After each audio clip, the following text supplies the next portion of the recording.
Welcome to moistcritikal's compilation to fall asleep to relax. Time to let your brain clock out and your body settle in for serious snoozing. Grab your premium slumber gear and prepare for a lady to your drowsiness. If this helps you drift off to dreamland, drop a like, subscribe, and comment goodnight below. Sweet dreams, you beautiful sleepy souls. I think it's time I finally come clean about something that not many people would expect of me. I've only mentioned this like twice on stream ever, and both times the chat has erupted into just pure shock and awe, chaos and pandemonium and confusion, chatters thinking that they were experiencing psychosis because it was just that unusual. It was a more shocking revelation than when Darth Vader revealed to Luke Skywalker that he was his father. If you today found out that you were adopted, it would only be the second most surprising thing you'll learn today after this. So, it has to do with a little guilty pleasure of mine. It's nothing like degenerate or weird. It's not like I'm dipping my balls in candle wax and looking at fucking Shrek Rule 34 or whatever. But it is still equally as embarrassing. My guilty pleasure is watching news bloopers. It makes me sound like a fucking octogenarian. Like, actually just grandpa shit. I love watching news bloopers. I can't get enough of that shit. It always just gives me a hearty giggle. That shit has me in stitches. Like, it splits my fucking sides. And I don't understand why. There's something in just a goofy news fumble that tickles my DNA to the very core. And I can't help but let out some hearty belly laughs like Santa Claus. Let me just show you a couple of my favorites real quick, and maybe I'll convert you to the glory of news bloopers. And how about this? More than 50 marathons in 1 year. The marathon goddess is going to be here in the studio with us to tell us more about the motivation behind her goal. Jimmy. Hi guys, I just met her. Yeah, fantastic. She has some nice titties. All right, tennis shoes. Let's check in with weather. We'll have a forecast for you coming up that you will not believe. Hey Jim, is that forecast 100% chance of huge honkers? A fucking full-blown milk shower? I fucking love it, man. Dude just gets lost in the sauce. He's like, hey, I just met her. Hey, you wouldn't believe those fucking jugs, let me tell you what. Now, in his defense, he did come out and say he said tinnies, as in tennis shoes, and he does say it twice more in the broadcast, like fully enunciating the tennis shoes as opposed to tinnies, which I've never heard in my life. But it really does sound like he just says some nice titties. And honestly, I wish he doubled down and been like, yeah, you know what? I did meet her, and those fucking boobies are insano style. Good evening, I'm Ken Bastida. Dana is off tonight. He was murdered and then set on fire while celebrating his birthday. Jesus Christ, he just wanted to take the day off and they assassinated him for it. This has to be the most intense opening to anything ever. Just imagine flipping through the channels. Oh, Eyewitness 5 is coming on. Good evening. Hey, Dana fans. Dana enthusiasts. He's not here because he was murdered and set on fire while celebrating his birthday. Like, holy shit, it doesn't get more intense than that. That is just coming in hot. That is raw and no rubber. But don't worry, Dana fans, he turned out to be okay. Because what actually happened is this guy just doesn't understand grammar. He was doing a full-blown speed run of the news that night where he just had a giant sentence run on. So he was saying his colleague took the day off and then immediately jumped into the story that he was covering, which was unfortunately about a man who was murdered and set on fire while celebrating his birthday. But because of the way he presented it, it made it sound like he was saying his colleague took the day off, then got murdered, then set on fire while celebrating their birthday. So causing a panic to anyone that happened to have been a regular viewer of the show. It's like, oh, wow. Now, this just in, police officers in Lancaster, Pennsylvania, were asking people to be on the lookout for a man who robbed a store. And I think we do have his description. Can we take that? Let's take his description.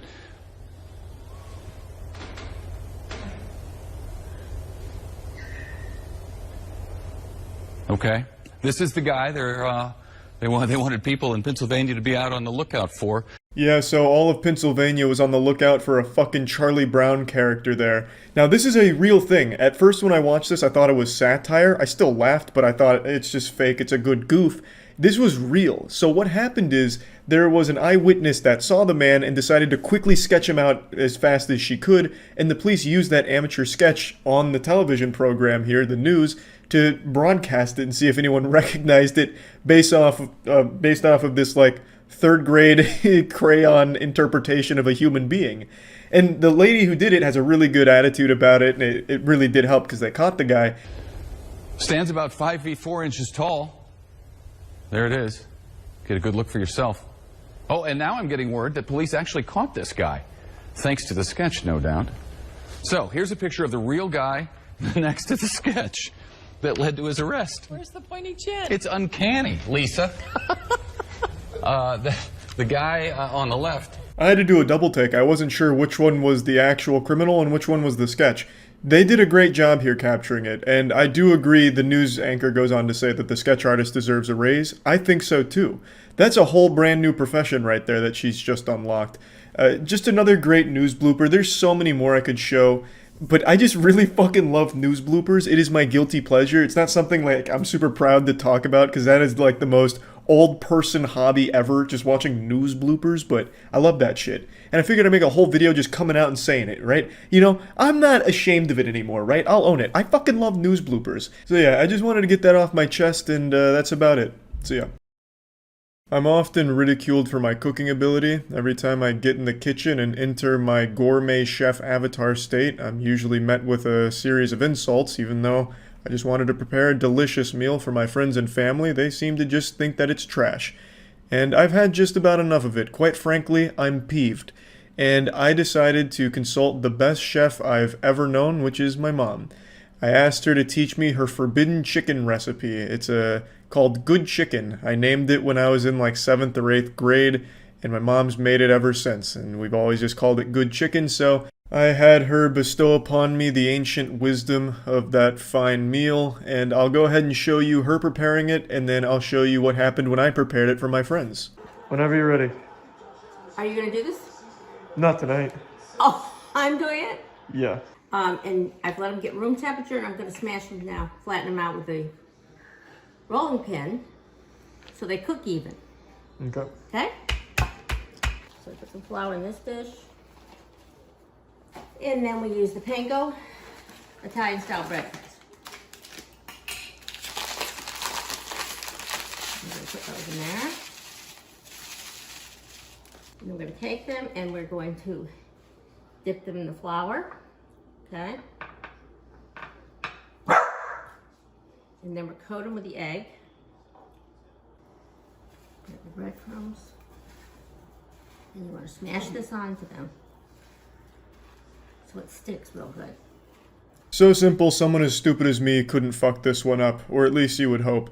And then you just put it in a pan with grapeseed oil and just fry it till it's cooked. And yeah, I gave it a whirl for my friends, and I wanted to treat them to a very special lunch. Compliments of my mom's recipe. Alright. I consulted with the best chef in Tampa, my mommy, and she gave me a recipe I've had since I was a boy. I only ever called it Good Chicken. So I got the forbidden text from her, I got the tutorial on how it's made, so I'm gonna cook it for all of you. You eat this so much that if you said, I'm having good chicken for dinner, Yeah. I know what you mean. I know. I've eaten the good chicken. Have you? I have. It's been a few times when I've been over, your mom's made it. Probably. I also know that for your father's birthday, I asked him what he had for dinner, and he said, I had blank, and Charlie had good chicken. Yeah. All right. So, that's how I know you love it. Alright, I need some bowls though. All right. What about these? Would these work? Yeah, those are dog bowls. No, these are mixing bowls. Those are absolutely They're fine. not. This is a mixing bowl set. For dog food. So do you think the KitchenAid is in a giant dog bowl because it's made out of metal? That's how I look at everything made out of metal. You guys want some Raid? Of course you do. How could you not want the greatest mobile game of all time? The game that costs you nothing but gives you everything. So in these Raid sponsorships, I like to talk about what's going on in the moment in the world of Teleria. That's the Raid world, by the way. And boy has it been a crazy time at the moment. So let me introduce to you the new clan boss, the Hydra. With 6 heads, each one is a completely different boss battle all on its own. There's the Head of Suffering, or the Head of Torment. But how about the Head of Mischief? It's no joke. This head will steal all of the buffs from one of your champions and give it to all of its other Hydra heads, so you might want to consider taking it out first, But that's no easy feat either, since it can also redirect your attacks onto the other Hydra heads. So yes, it's going to be quite the challenging battle, but you can overcome it with your array of epic champions.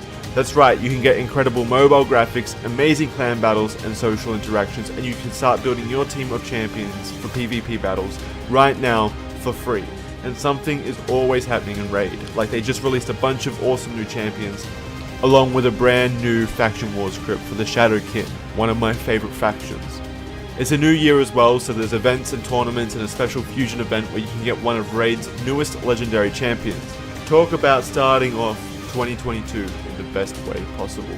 So yeah, there's seriously never been a better time to get started, and if you use the link in the description or scan the QR code, you'll get a free starter pack worth almost $30 to kickstart your game.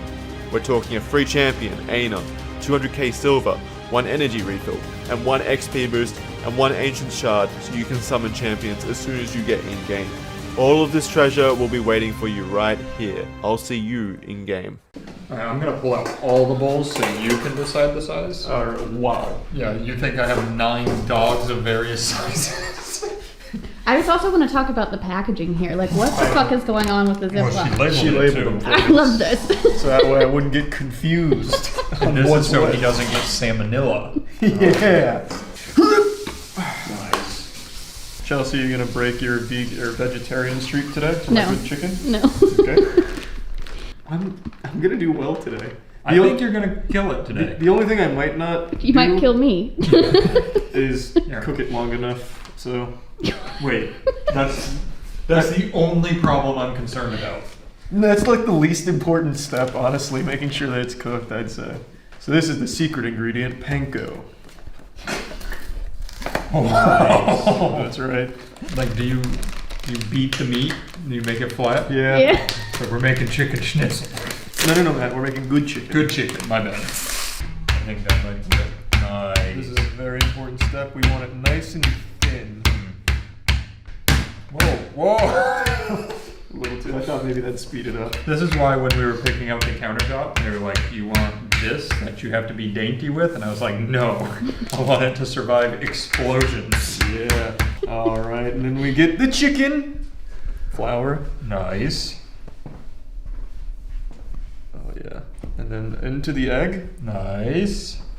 Oh yeah. You're killing it. And then this is where it gets tricky. This is where a lot of people make mistakes. Many good men have died Do here. you want a plate to put them on? I actually do need a plate for that, yeah. I'm such a good sous chef. Thank you. Alright, fully cover the chicken breast. That looks fully covered. Nice. There we go. This kind of looks like a starship. Yeah, that's the one that you got a little wild on. Yeah. Straight out of Star Fox 64. We should have started it by having you go to the store to get the ingredients. Yeah, I would have immediately ruined it, I think. Charlie, you forgot chicken. It's just in here. Give it a little panko bath. Mm-hmm.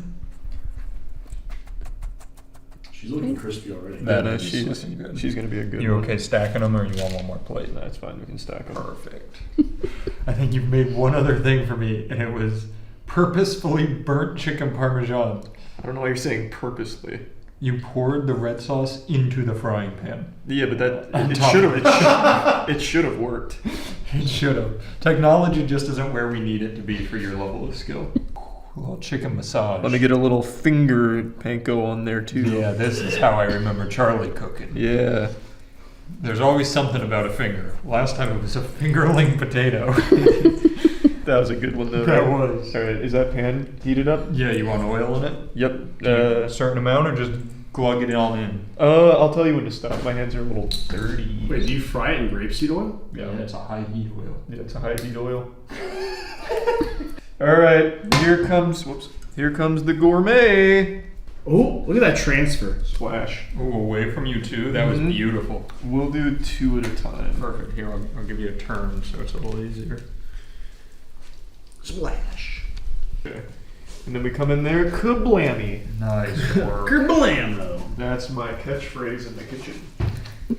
It's a lot like Emerald's. I know, I can picture Emerald its face in my mind. Lagasse or Lagasse. These nuts. Damn. Yeah, see? I'm not dumb. You want to see a pan flip that I learned? Oh, jeez. God. I'm not gonna do The oil. But So give me your earliest memory of good chicken. When I was fat, which Matt will remember, we were I both still to this day don't remember you ever being something that qualified as fat. in middle school. I was fat. You had some baby fat on That's you. not true. I was a little under. Tell me your highest weight you've ever. 150 at 410. 150 on 410. Yeah. I don't even remember you being 410. When I was in like 7th grade, I wasn't even 5 feet yet. No.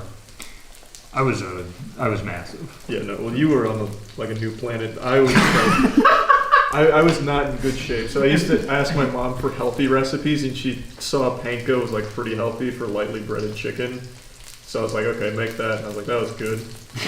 And he's like, I'll just call it good chicken, I guess. That's probably exactly how the conversation went too. That was good. I love that chicken schnitzel is the healthy food. That's fucking amazing. Well, like, because Yeah, I all was other gonna ways, say the same thing. all other ways of preparing chicken back then, I fucking hated. They'd all just be so dry. All right, I think we're good to at least cut one. I think they're probably safe. You want me to cut one? Yeah. Really well, sure.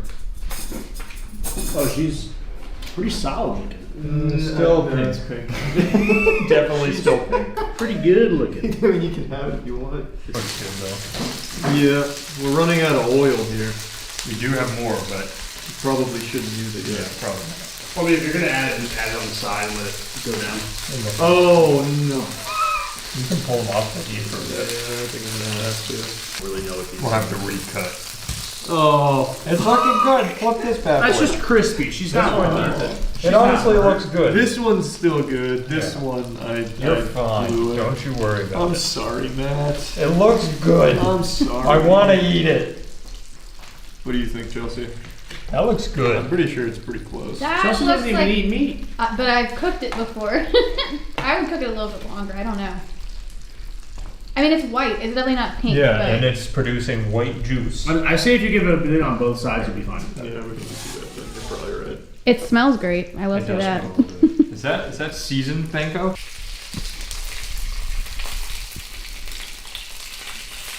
I'd say she's about good. I think she's ready.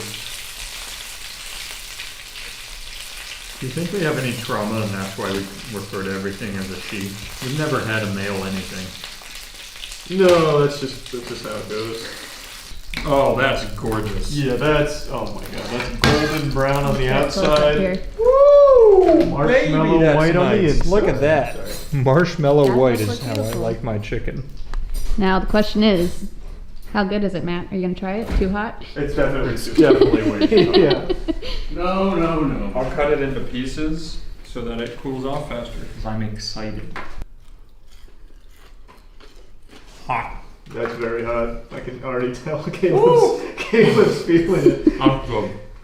Thank you, I knew it would be. Wow. Mhm. Look at that, right? Oh, that's flavor smoke. Because it's cold outside. Charlie, I'm genuinely impressed. That's wonderful. Thank you, thank you. I bet Danny won't even believe I cooked this. Look at that. That's beautiful. Uh-huh. It's Alright, still get 'em focused moist. there, It's get 'em not focused. dried out. How many It's, more do you have? I think there's 3 more in there. This is my lunch. Yeah, so I can still make a fat stack of 3. But now that we've got more accustomed to our The stove. facility, Yeah, and it's going to cool down a little now. The next one's going to be ridiculous. The next one can be gross. They're really good. I'm glad you like it. Mom will be happy. like, I'm genuinely surprised. I thought you were gonna fuck it up. I did too.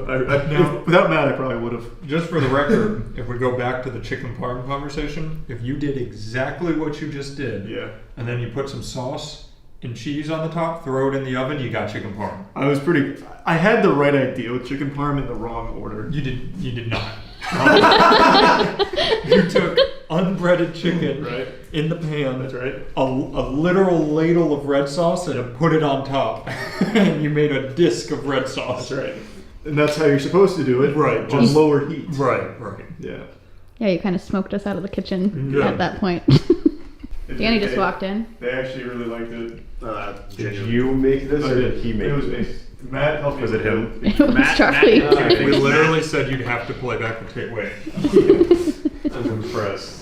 You want me I to like start the- heating it up? Yeah, if I can get a burner going, that'd be huge. Do you guys see like the Martha Stewart like flow state that he's entered right now?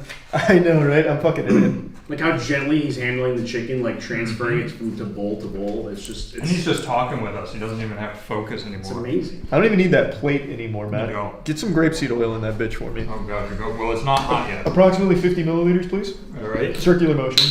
How do you like your chicken, Danny? Like a medium rare? No, actually, I'd prefer it to be cooked all the way He through. didn't give us options. We just got rare. Charlie went home and cooked something, like with his mom, Yes. and did it right, and was like, I have to come and show everybody.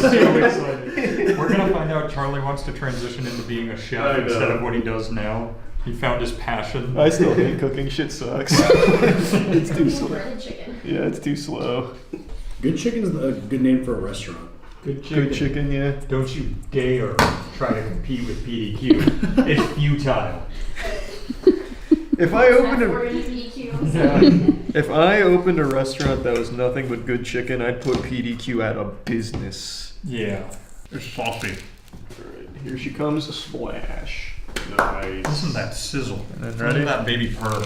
And then we hit him with the catchphrase, kaboom. Was that what it was the first No, it's time? kablam. Yeah, I was complaining. I forgot that we turned it down a little So, bit. Danny, yours has to be dipped in the end flatline.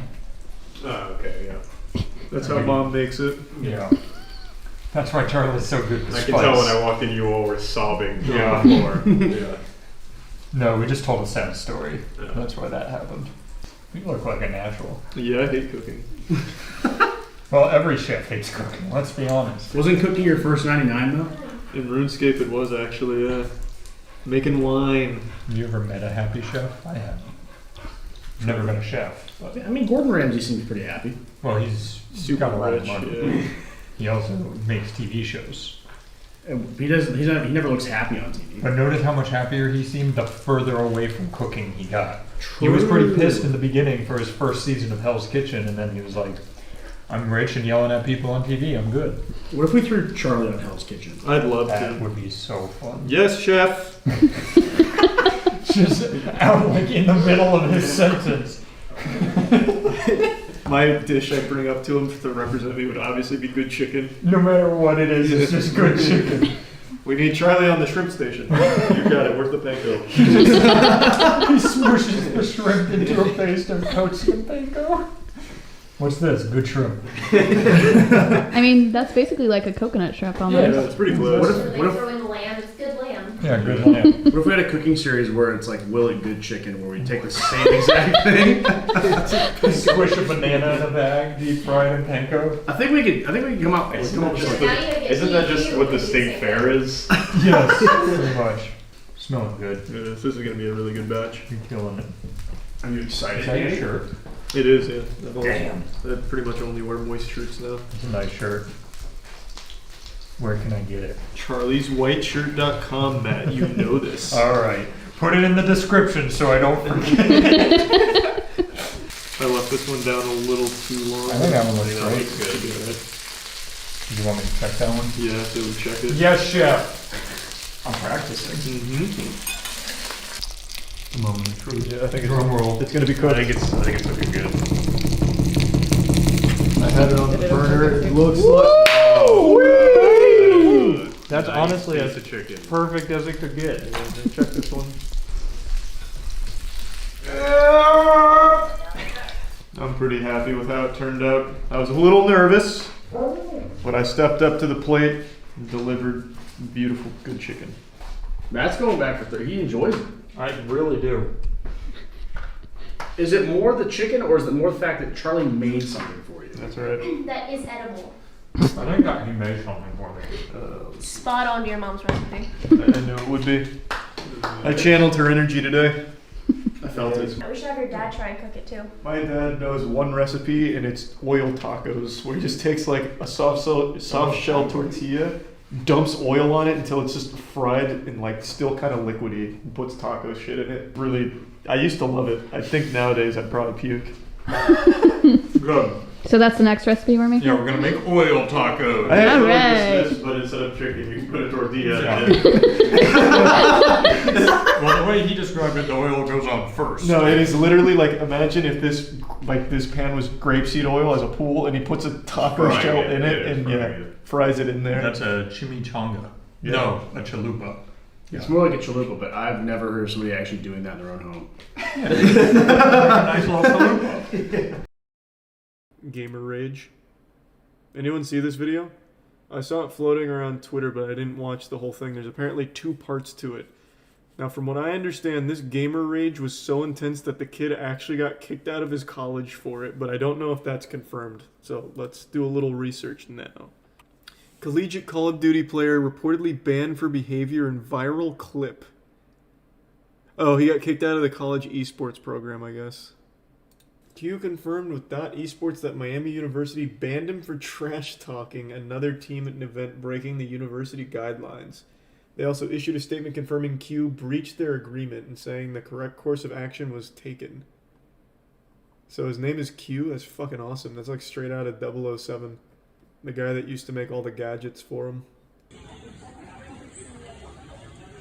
Hey, don't fucking scream at me! You get the fuck out of my God, it's so nostalgic. It's so fucking nostalgic.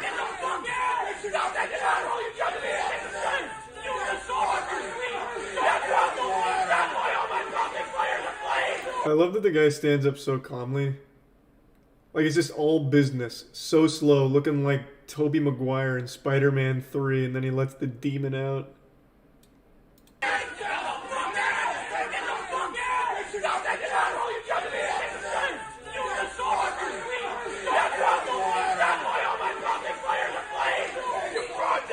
Fuck yeah. That's how we fucking do it. That's Miami University, baby. Hey, who said you suck? That's going too far.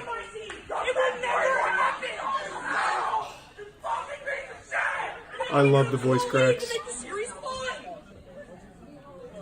I think no gamer rage is complete without like going full dolphin at least once with a wild voice crack. This is a little underwhelming. The voice crack isn't extreme enough. It didn't get the correct octaves, but I love that it's still an attempt. So there's a bit of a squeak in there, like a stepping on a dog toy, but just not enough to get the full dolphin effect. But it's still pretty good. Ain't no way they're college kids. Oh, they absolutely are. No doubt. It's fake as fuck. How, what do you mean? It's just gamers getting mad. And this kid got banned from his college team. I don't think it's fake. Why is everyone so quick to call things fake when they're just blatantly not? By just calling fake to everything, it doesn't make you smarter. You just look like a fucking idiot. It's like this was just normal for back in the day for Call of Duty tournaments. So I don't think there's a world where this is fake. This dude embarrassed himself and got kicked out of the University of Miami collegiate team for Call of Duty. They issued a statement or something. Like, as far as tournament rage goes, this is like the most mild I've seen for Call of Duty. Part 2 is on TikTok. Ugh. Or is this just a different angle? You paid $8.50 a night to send me shit. Shut the fuck up. On the scoreboard, so. Oh, hey, where's the owner at? This is the second time you have sent a team to Florida to lose to me. Ooh. You wasted And now spit. Spit on him. Spit on him.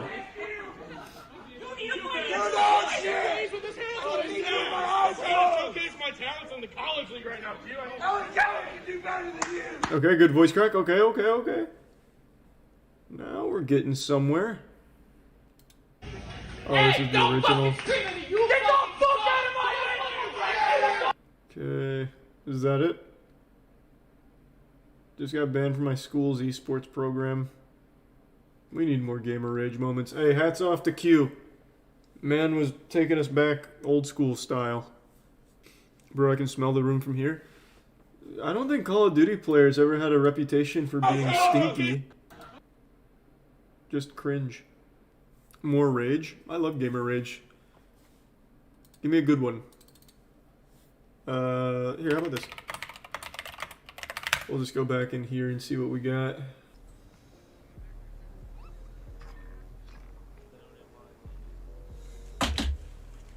Well, this is underwhelming. This is very calm. Punch a hole in the wall. Alright, that's better. A little fucking jump scare there, I guess, for the viewers at home.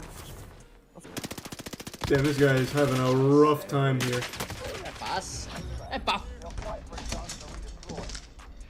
Okay. That's a little something. Not enough. I don't want to be done, bro. Like this the only. Whoa! That's full caveman. The only fucking way, man. Wait just a patty flipping minute there, sports fans. That was pretty good. That was like 18 consecutive slam and jams. And he even has that punching bag. What do they call these ones? The bob punching bag? What are they? Forgot what they're called. They bore witness to the demon. Bro. Even tears up a little bit. Like this the only. God, that sounds so good. It's like hitting a slab of beef with a sledgehammer. 15 times? Nice. Not bad. 15 hit combo. I feel like this one's gonna be good. Oh, that's sad. Alright, I expected so much more. Alright, well, okay, calm down. Holy shit.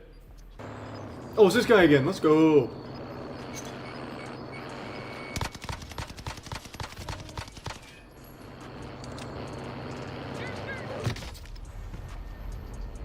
Yeah, that one hurts the soul. This must be a common occurrence then, I guess. His slams are so textbook, like it actually just sounds like stock sound effects. No, regular. Safety on! That was not even like rage at all. What do you? Why is that here?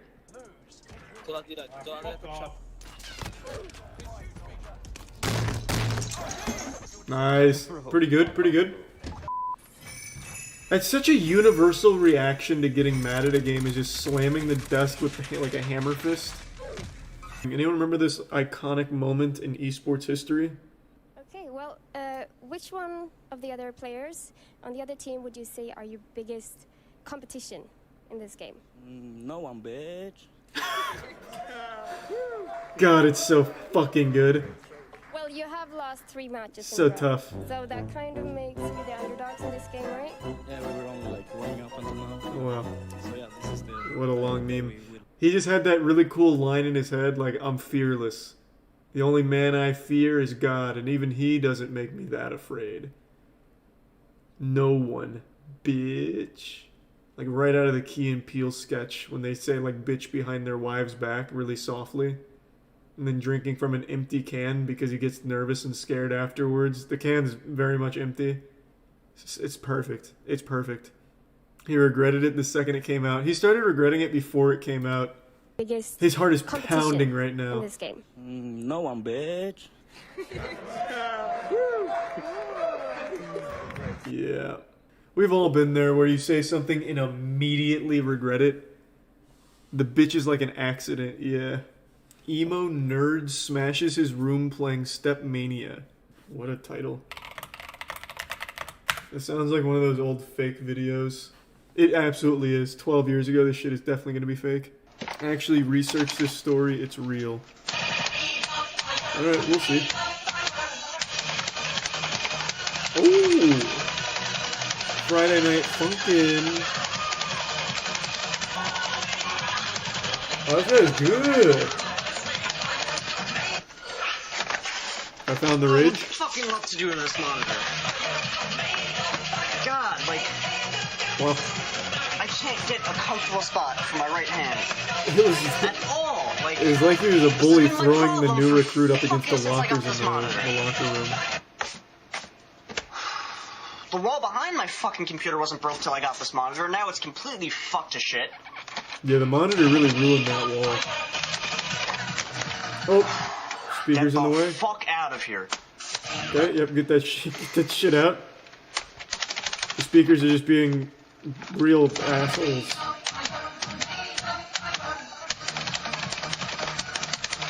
There's still a speaker on the desk. Get that shit out.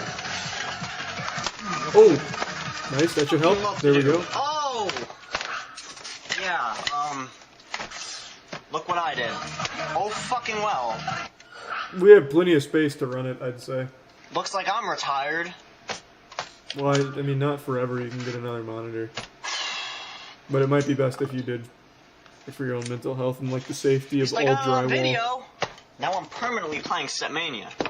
You know, got my fucking life bar, score, made a fire, key setup or some shit. I don't even know what the fuck that is. Is you and Joanna? Shortcuts or some Joanna shit. in the Prime Goof?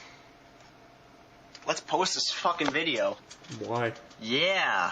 Fucking awesome. Now I need a new monitor. Like, I probably shouldn't even play again, because shit like this will just happen again. Like, look, that, fucking that, fucking that. Fucking, like, the rest of my fucking room. Oh, I should probably fucking quit this game. Look, I fucking put my head through my wall. It's like a warthog came in here and just went wild. Holy shit. And this is real? Well, I guess, I mean, the holes in the wall. Fucking that. There's definitely a level of self-awareness there. I don't know how he did this one, though. This one's on the ceiling.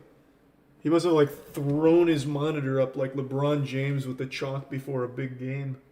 Nice. That one's like an animal cracker. Just like a hippo. So you said you researched this and it's real. Give me the backstory. Scrolled through a shit ton of old Stepmania forums to read about this. He made this video to show how much the game stresses him out and thankfully he quit for his own well-being. He did eventually come back on Twitch a few years ago though, but yeah, this was real. Yeah, posted to dig and break College Humor and Spike. What a time capsule. Alright, I went down the dark and depressing rabbit hole of weird family vlog YouTube channels. Not that that's its own category, because every family vlog channel on YouTube I think is weird. And I just want to talk about it today. It's been bothering me for the last couple days, and I'm just going to pop the zit here for a little relief, just to talk about it. I think family vlog channels is super creepy. I think it really hurts your whole family, especially because all of these family vlog channels focus on their kids mainly. So I genuinely can't wrap my head around growing up with a camera in my face every single day throughout my entire developing years. It has to be horrible. It just feels so fake, so forced, and it feels like there's nothing private in these kids' lives anymore. It's just completely open for strangers to watch them grow up. And it's even like these strangers are helping to raise your kids. It's like this awful parasocial relationship with creepy people on YouTube in the comments watching and judging your parenting and your kids. It's fucking terrifying. Like, I remember one time when I was 8 years old, I got naked and put my wiener on a pile of dirty laundry and then pissed all over it. If I did that today, well, not today as like a 27-year-old man, I'd just go to jail. But if I did that today, like if I was 8 years old and I did that, that'd probably be like a fucking million-view family vlog video right there. That'd just be like the thumbnail, like, my son did what to our laundry? Like, everything for these families gets filmed and posted on YouTube because it makes them money and somehow has an audience. I think it's just super fucking creepy. These parents are just using their kids as props in their videos in order to make money off of it. It feels like fucking child labor to a certain extent. They're like the main draw, they're the main actors, and yet they don't benefit from it at all. They don't see a dime of that shit. Like, yeah, maybe they'll get some cool toys or whatever, but it's not like they are actually able to consent to being like the main character in your horrible YouTube production. They're just kids. Like, take for example Ryan Toy Reviews. That kid is worth over $30 million. One of the most popular and most profitable channels on all of YouTube. That kid has not seen a dime of that, I bet. It all goes to his parents, who are absolutely living it up with that money. Ryan's been like 6 years old for the last 10 years. He's like fucking Ash Ketchum. The kid has to be approaching like 14 by this point, but he is still doing the same thing, and his parents are still the main beneficiary from his work. Now, of course, I'm sure there's some level of fun where he just gets to play with toys. It makes his parents happy. He gets more toys, and it's just this cycle. Like, yeah, I'm sure it's not the most evil situation in the world, but it's still extremely weird.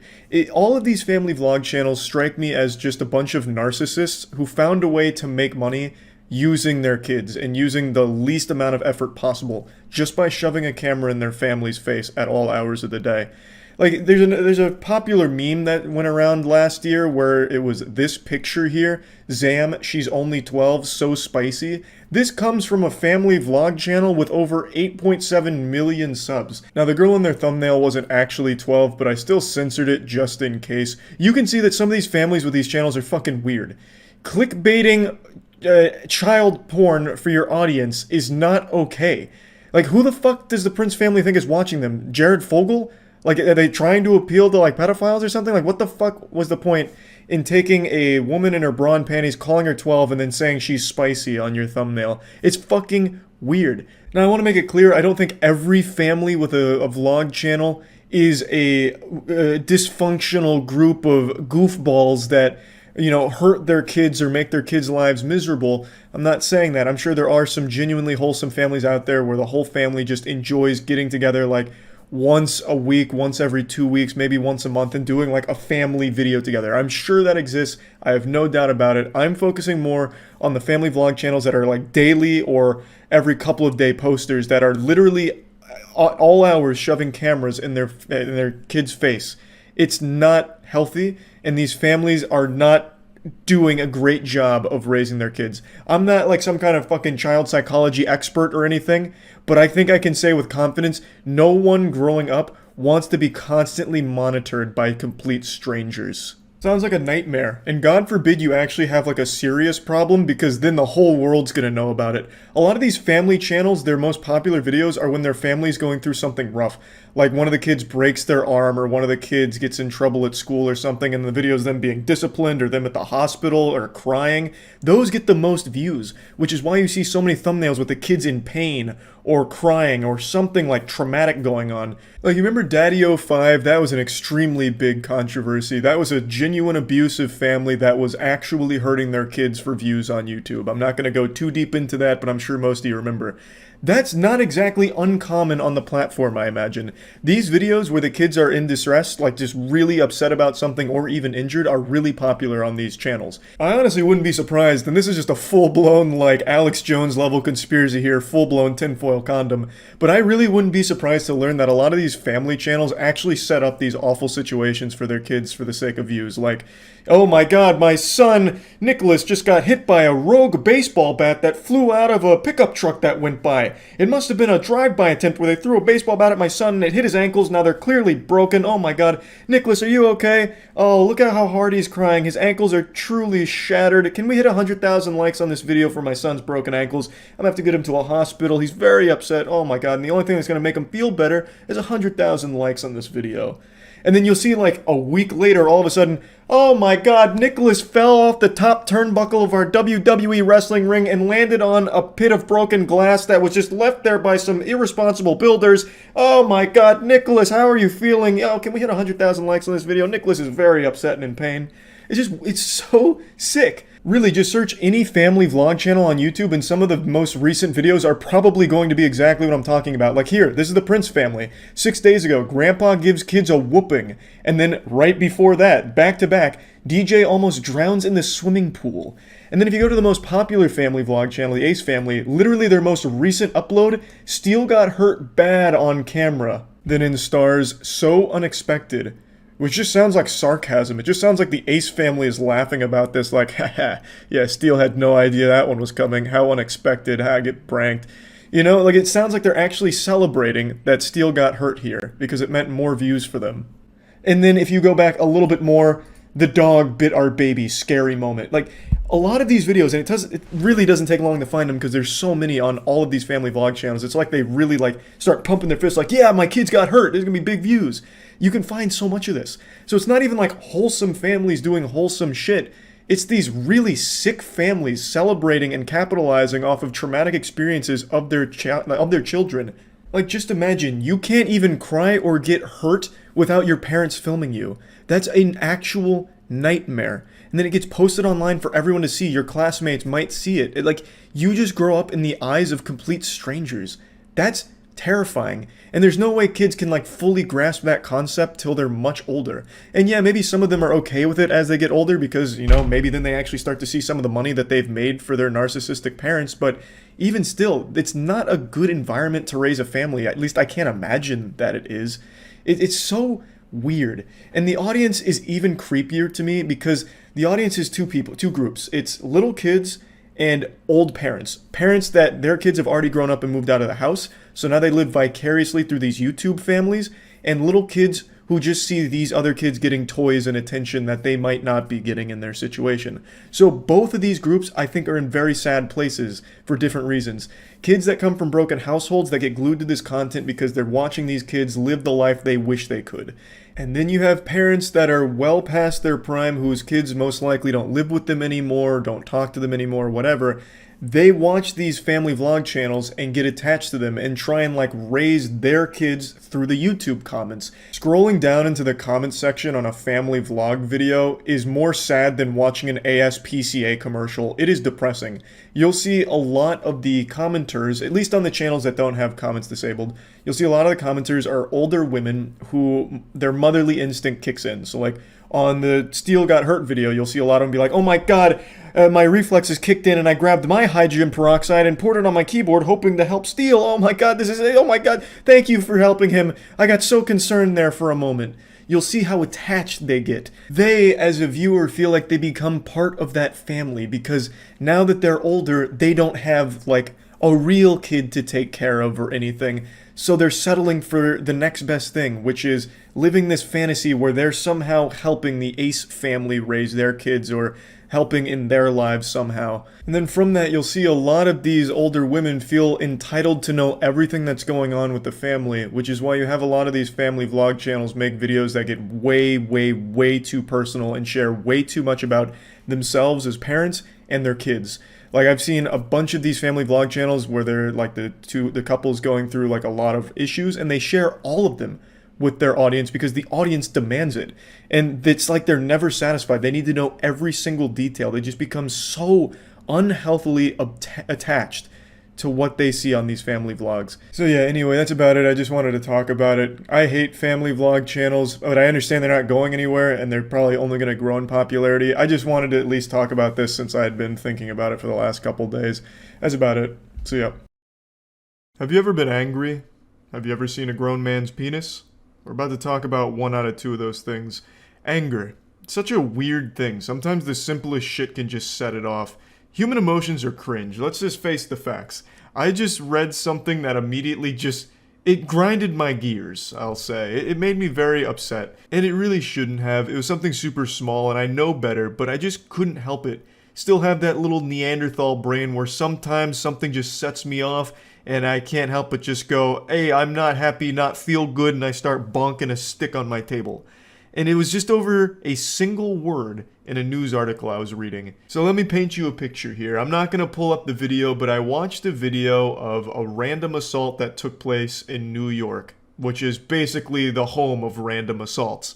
And what happened was a guy was on an escalator and then just decided to turn around and kick a woman in the chest, sending her tumbling down the escalator. Full-blown This Is Sparta style, just blasted her down the escalator for no reason. And in typical New Yorker fashion, there was another person on the escalator who completely ignored her. In fact, the lady got kicked into her. It was like she was in Crouching Tiger, Hidden Dragon, where she got yanked back on a rope because the kick was so powerful. It sent her down like 4 steps into another lady who had to dodge her, like physically dodge her, as if she was in fucking gym class playing dodgeball with her peers.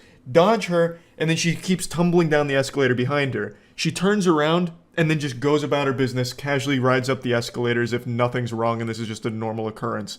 It was the most New York shit I've ever seen in my entire life. I was surprised the lady didn't reach into her purse and pull out a pizza and take a bite, and then also put on a Yankees hat, and then, kick a rat on her way up the escalator. I'm getting sidetracked.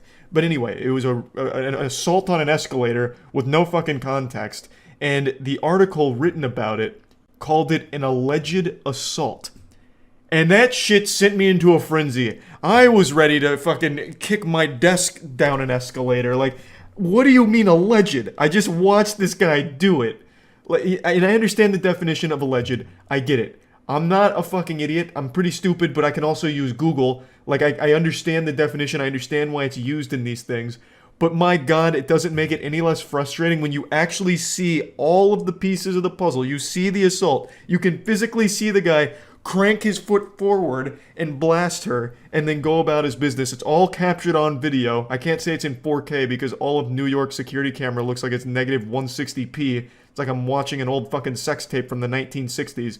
But you can still make out the majority of what's happening. So when you see alleged tossed in there, it like makes it almost sound like there's room for argument, like, well, actually, she may have deserved it. Or it's not conclusive whether or not this was truly an assault or not. Like, there's wiggle room here. Even though you know the assault takes place, you watch the assault. Again, I understand why they use alleged and say, like, allegedly this happened. But my god, it doesn't make it any less goofy when you actually watch it. You could just say, like, this assault took place, but the guy hasn't been tried for it yet or something. I don't really know. It's just a huge pet peeve of mine, and I know it's not that big of a deal. It's a super small thing, but when I'm reading something like this and then that comes up, it's like, oh, you think I'm stupid, don't you? Like, I feel personally insulted. It's like, oh, okay, fucking ace journalist Jim Buttkiss over here thinks Charles is an idiot, huh? He thinks I'm so fucking dumb I still believe in Santa Claus, doesn't he? Okay, alright, big guy. Like, it's an irrational thing and just a big pet peeve. So after my little tantrum and calming down, drinking some warm breast milk to just settle down a bit, I started thinking, what other pet peeves do I have? Because I don't often in the moment think of them as just like a pet peeve. And I just started brainstorming a little bit, having some brain blasts. Also, before going into the other pet peeves, there was a follow-up to this story that I read. Apparently they had a single interaction on the escalator where apparently the guy pushed by her and she just said, "excuse you," or something.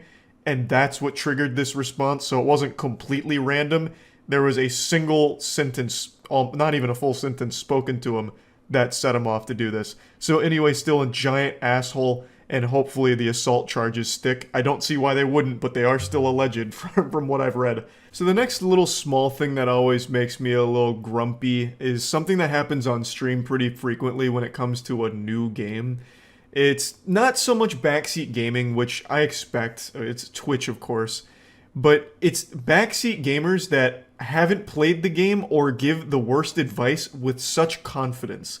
So, for example, I'll be playing a new game, and there's 0% chance the person in chat has played the game, but they still caps lock their suggestion when I happen to not fucking speedrun the game or play as optimally and efficiently as possible. So something like Dying Light 2, I actually got to play that a little bit early. Not like a review copy or anything, they just sent me it a bit early. I don't even know if it was by mistake, but I got the game like 2 days early. And there were still some people in the chat that were telling me how to play the game or where I was supposed to go and fucking spamming it with caps lock. Like, you don't even have the game and you are still like ordering me around as if you're like the authority on Dying Light 2 expertise. What, do you work for like Prima Games and you wrote the strategy guide? You one of the QA testers or something? Like, there's 0% chance you know what you're talking about. And then in like Elden Ring, I played Elden Ring the millisecond that shit dropped. And there were still people telling me exactly how it's supposed to be played with advice that doesn't even exist in the game. It's like, Charlie, you actually have to mash these 3 buttons in order to activate the triple jump. Kind of like in Super Mario 64 with the, the wahoo. It actually translates to Elden Ring. And they'll spam it like 10 times. And then eventually I'll cave and be like, okay, you know what? I'm going to try your advice. And it never works. And when it doesn't work, they don't say shit. They don't say like, I'm sorry, or yep, I was wrong. They just don't say anything. And then they'll say something again like 10 minutes later with more advice that's also wrong. It's just shameless. It's fucking shameless. And it's such a minor inconvenience. And that kind of naturally leads into the next pet peeve, which also comes from streaming.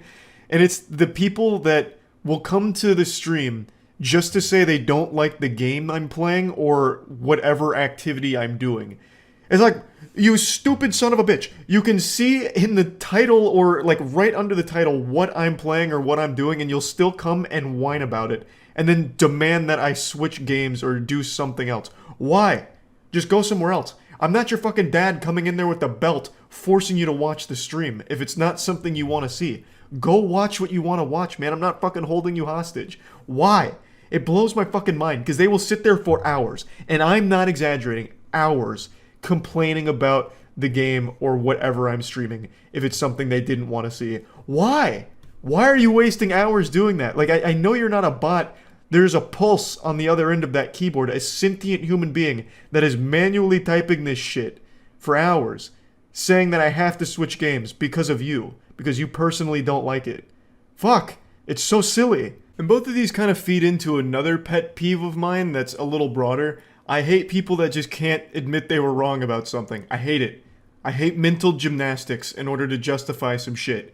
I always admit when I fuck things up. I think it's a really valuable skill to have. To just have self-awareness and be like, yeah, whoop, that was a big ol' oopsie. That was a big ol' stinkeroony there. Missed the mark. I was wrong. There are so many people, especially on the internet, that are so consumed by ego that they just cannot let themselves say they were wrong about something. They just can't handle it. They'd fucking melt down and explode if they'd try. Their mouth would just catch fire as if it's poison leaving it. It just blows my mind how desperately people will fight to avoid just saying they were wrong about something. It's not just internet specific, though it happens a lot on the internet because, and I think everyone knows why, internet creators all have followings that just tell them, yeah, you know, you're the fucking best, you know, doesn't miss nothing but W's over here, dubscaroonies. So they've convinced themselves that they're always right, so when they're wrong, they just can't really admit that to themselves or to their audience. Maybe they don't want to seem weak. I'm not a fucking therapist or whatever. But of course it happens a lot on the internet, but even just in general, there are so many people and friends of mine that I know that cannot just say they were wrong about something, even something simple. Like, oh, you know, IHOP closes at this time, when in reality, you idiot, IHOP doesn't close. Damn, I said that with confidence and I could be wrong. Hold on, let me double check. I'm pretty sure IHOP's 24 hours. I may have just made an oopsie and may need to apologize. Hold on. Okay, IHOP's not 24 hours. You know, time to demonstrate the skill. I was wrong. Bad example. IHOP does close. But you know what I'm saying? Actually, I'm not wrong. There are some 24-hour IHOPs. Point is, someone will be wrong about something, even something trivial, and if you decide to go out of your way to prove it, they will still do everything they can to justify that they weren't actually wrong. It was a misunderstanding. Like, oh, so this is actually where my head was at. I was thinking back, you know, like a couple of years ago, which is when I was right, and you're also right. So we're both kind of right. No one's wrong here. It's like, no, you were wrong. Just say you were wrong. And that brings me to the last pet peeve that I could think of and identify, and it's people that dodge questions, even just point-blank questions.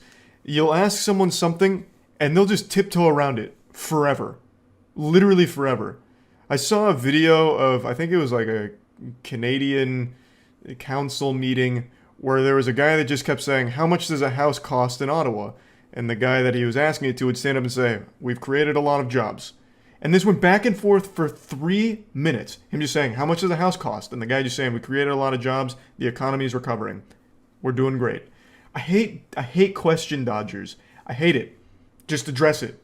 You know, you can beat around the bush, fucking fine, do a whole song and dance, but at least answer the question at some point in your long-winded statement. That shit makes me tight. I hate people that just can't answer a question. You know, it doesn't compute with me. I understand being indecisive, like, what do you want to eat? I'm super indecisive, so I'll be like, oh, I'm actually not really sure. But that is still me answering that question. I just don't have a good answer for it. I'm acknowledging what you said, and I'm trying to, like, get a good answer for it, but my tummy's confusing me. I don't know what it wants from me. So I don't have, like, I can't just say what I want to eat. But I do try and address the question, and I think about it and try and give an answer eventually. But it's the people that'll just dodge it and like completely veer off course or change the topic entirely that just make me upset.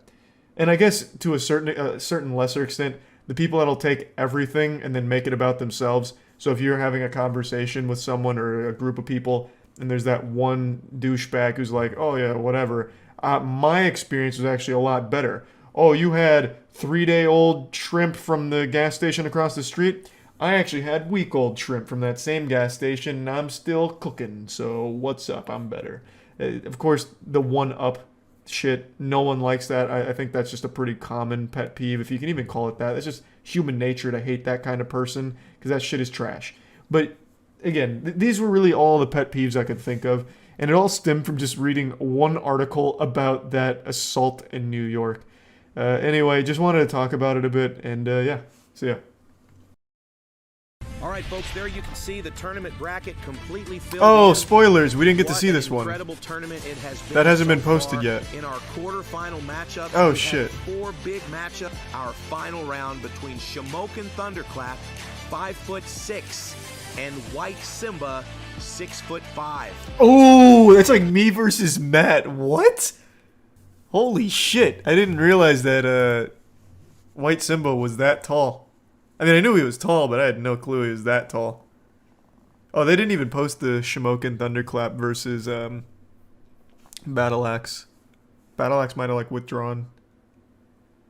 5'6" versus 6'5". David versus Goliath. Okay, okay. Yeah, it looks like Battle Axe didn't come back, which is why Shamokin went straight through.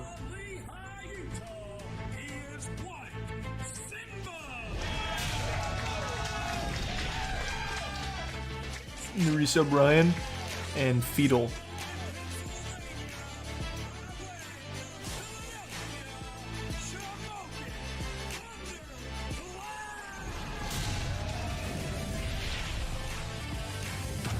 Yeah, for being 5'6", Shamokin wears 190 pounds really well. Knockout artists competing at the barrel. The Simba coin only toss weighs is like 20 instrumental. more pounds than him. And this time the coin toss is won by White Simba, What the and fuck he's just... going to have What the in the first slap. fuck just happened there? What a catastrophe. The coin toss is Oh no! What the fuck is this? This is a crime. This is illegal. Come on, boys. Dude, my lord, this is a disgrace to the sport. all right. Here we Oh, are man, with 10 our gift subs, co-main Gorski. event Thank you for that, and Gorski. Slapfight Redemption Tournament Final. This is going to be an incredible matchup. We've got Shamokin. Shamokin looks Thunderclap just on so your happy left to be there. and White Simba on your right. Oh, he's having And such the a good first thing time. you'll notice when looking at these two fighters together. It's hard not is to that like White Shamokin. Simba is 6'5" and Shamokin Thunderclap is 5'6". That makes for an interesting combination. Now, Shamokin is White a Simba did former win the coin SEAL, toss, right? and that gives him If I a remember huge correctly. advantage in the match. So there's definitely a chance. Shamokin Thunderclap is not afraid. Look at his face. He's ready. He's having fun. Can he take one of these crazy slaps from White Simba? We're going to find out Oh now. boy. Every slap Simba has thrown has been like a knockout or rocking Simba with the someone. wind up, going up top. Oh, Jesus, no! Shamokin Thunderclap in the first round, and Shamokin Thunderclap goes down. Oh, hard. he's alive. He's alive. Holy He's okay. smokes. Oh, he's good. He's still having fun. There's a smile on that face Wow. somewhere. Or he's having White flashbacks. Simba with a big shot to start the final round. Oh my gosh. Let's listen in here. Holy shit. Bro, that's like getting shot with a shotgun. Bro, White Simba's scary. Okay, Thunderclap's corner man's going to pick him up here and help him get to I his did feet. 10 gift subs greens. Thank you for that, man. Thank you for the generosity. He's going to have to get his Resub bearings and Joshua. get back to barrel in 60 seconds to continue the fight. He has to relearn how to Simba's walk. talking a little trash here, telling him it's okay to quit. Oh no. Shamokin Thunderclap doesn't remember the first Wait, is he? round. I think he's just playing. Okay, it looks like the doctor's going to stop this fight. Ladies and gentlemen, unbelievably. Oh my White God, he Simba actually just slapped the every fuck out one of him. His opponents to become the Slap Fight Redemption. Slapped him Tournament so hard he got psychosis.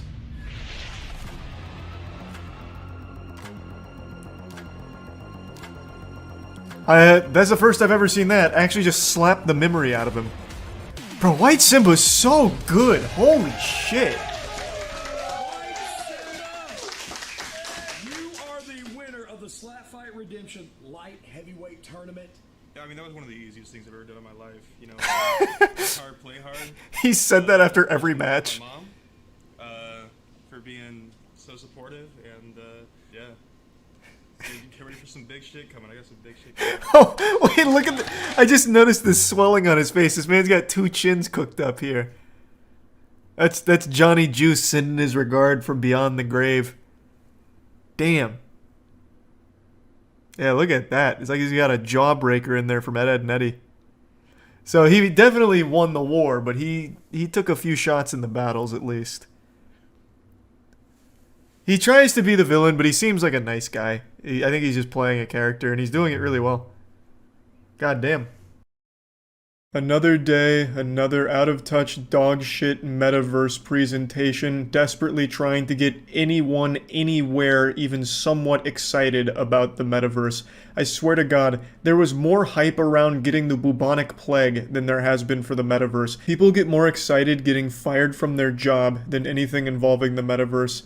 I bet couples would prefer that their significant other cheat on them rather than join the MetaVerse. Everything around the MetaVerse has just been a catastrophic failure at every turn. It's like a star going supernova, but instead of a star, it's a septic tank. And instead of an explosion, it's everyone laughing it out of existence. It is such a joke of a concept at this point. Every single thing the MetaVerse tries to show or do is immediately mocked because it is so unbelievably out of touch.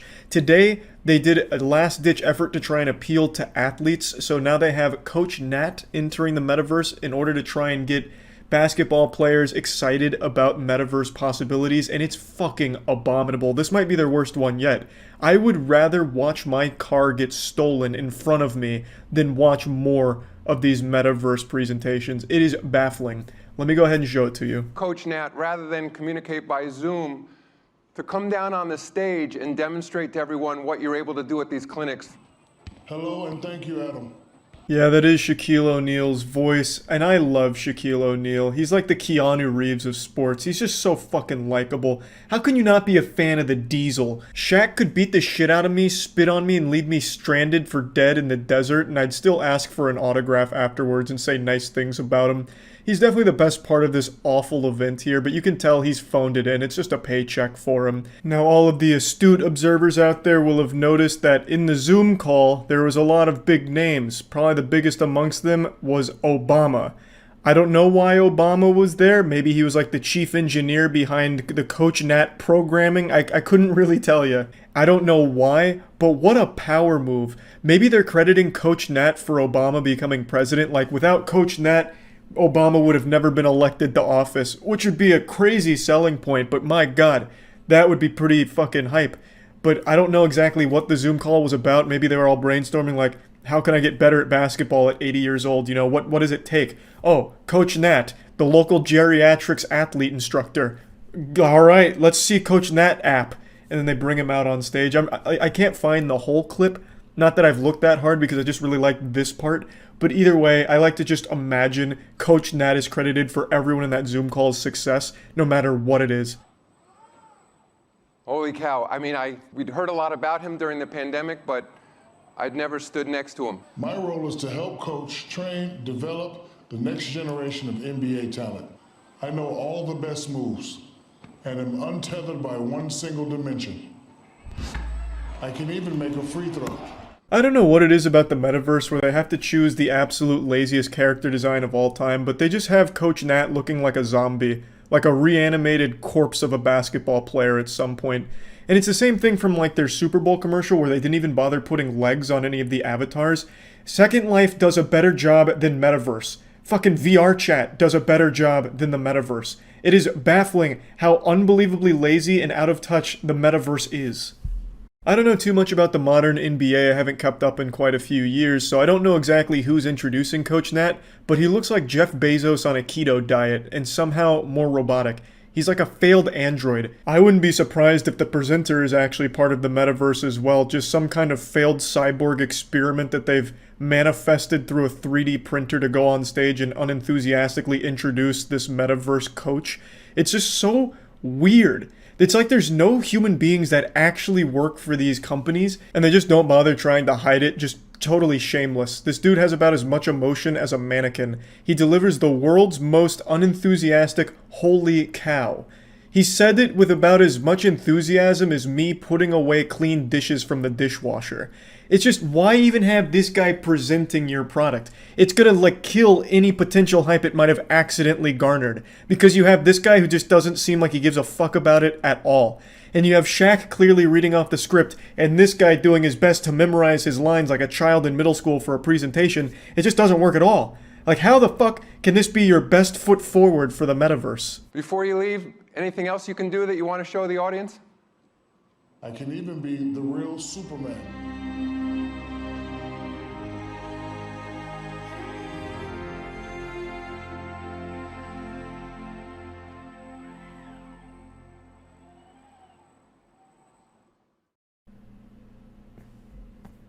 Yeah, oh my god, he was flying, oh fuck, oh my god. Like, what reaction do they expect from that? It's a fucking video game character. I would expect it to be able to fly and move around or something, because it's not real. You can do anything you want. You could have taken his head off his shoulders and put it on his dick. Like, you could do anything. Like, why am I supposed to be impressed that the character's moving around? I don't know if it was supposed to be like a joke or something, but it went on for like 10, 15 seconds. It's so fucking weird. What do they expect? Because it's not like a good joke or anything like that. It's silly. It makes no sense at all. It's a fucking video game character. The whole idea of Coach Nat doesn't make sense to me either from a conceptual standpoint. It's supposed to be like a virtual coach through the metaverse to make you a better basketball player. If you are relying on a goddamn app to make you good at basketball, you've already failed. You're not going to make it as an NBA player or even a moderately decent high school basketball player. To be good at the game, the sport, it is a physical activity. You need a real coach to be correcting you real time as you're actually playing the sport. I don't think there's a reality where you can log into the Metaverse NBA Jam with Coach Nat and expect whatever you're doing there in the video game to translate into the real world.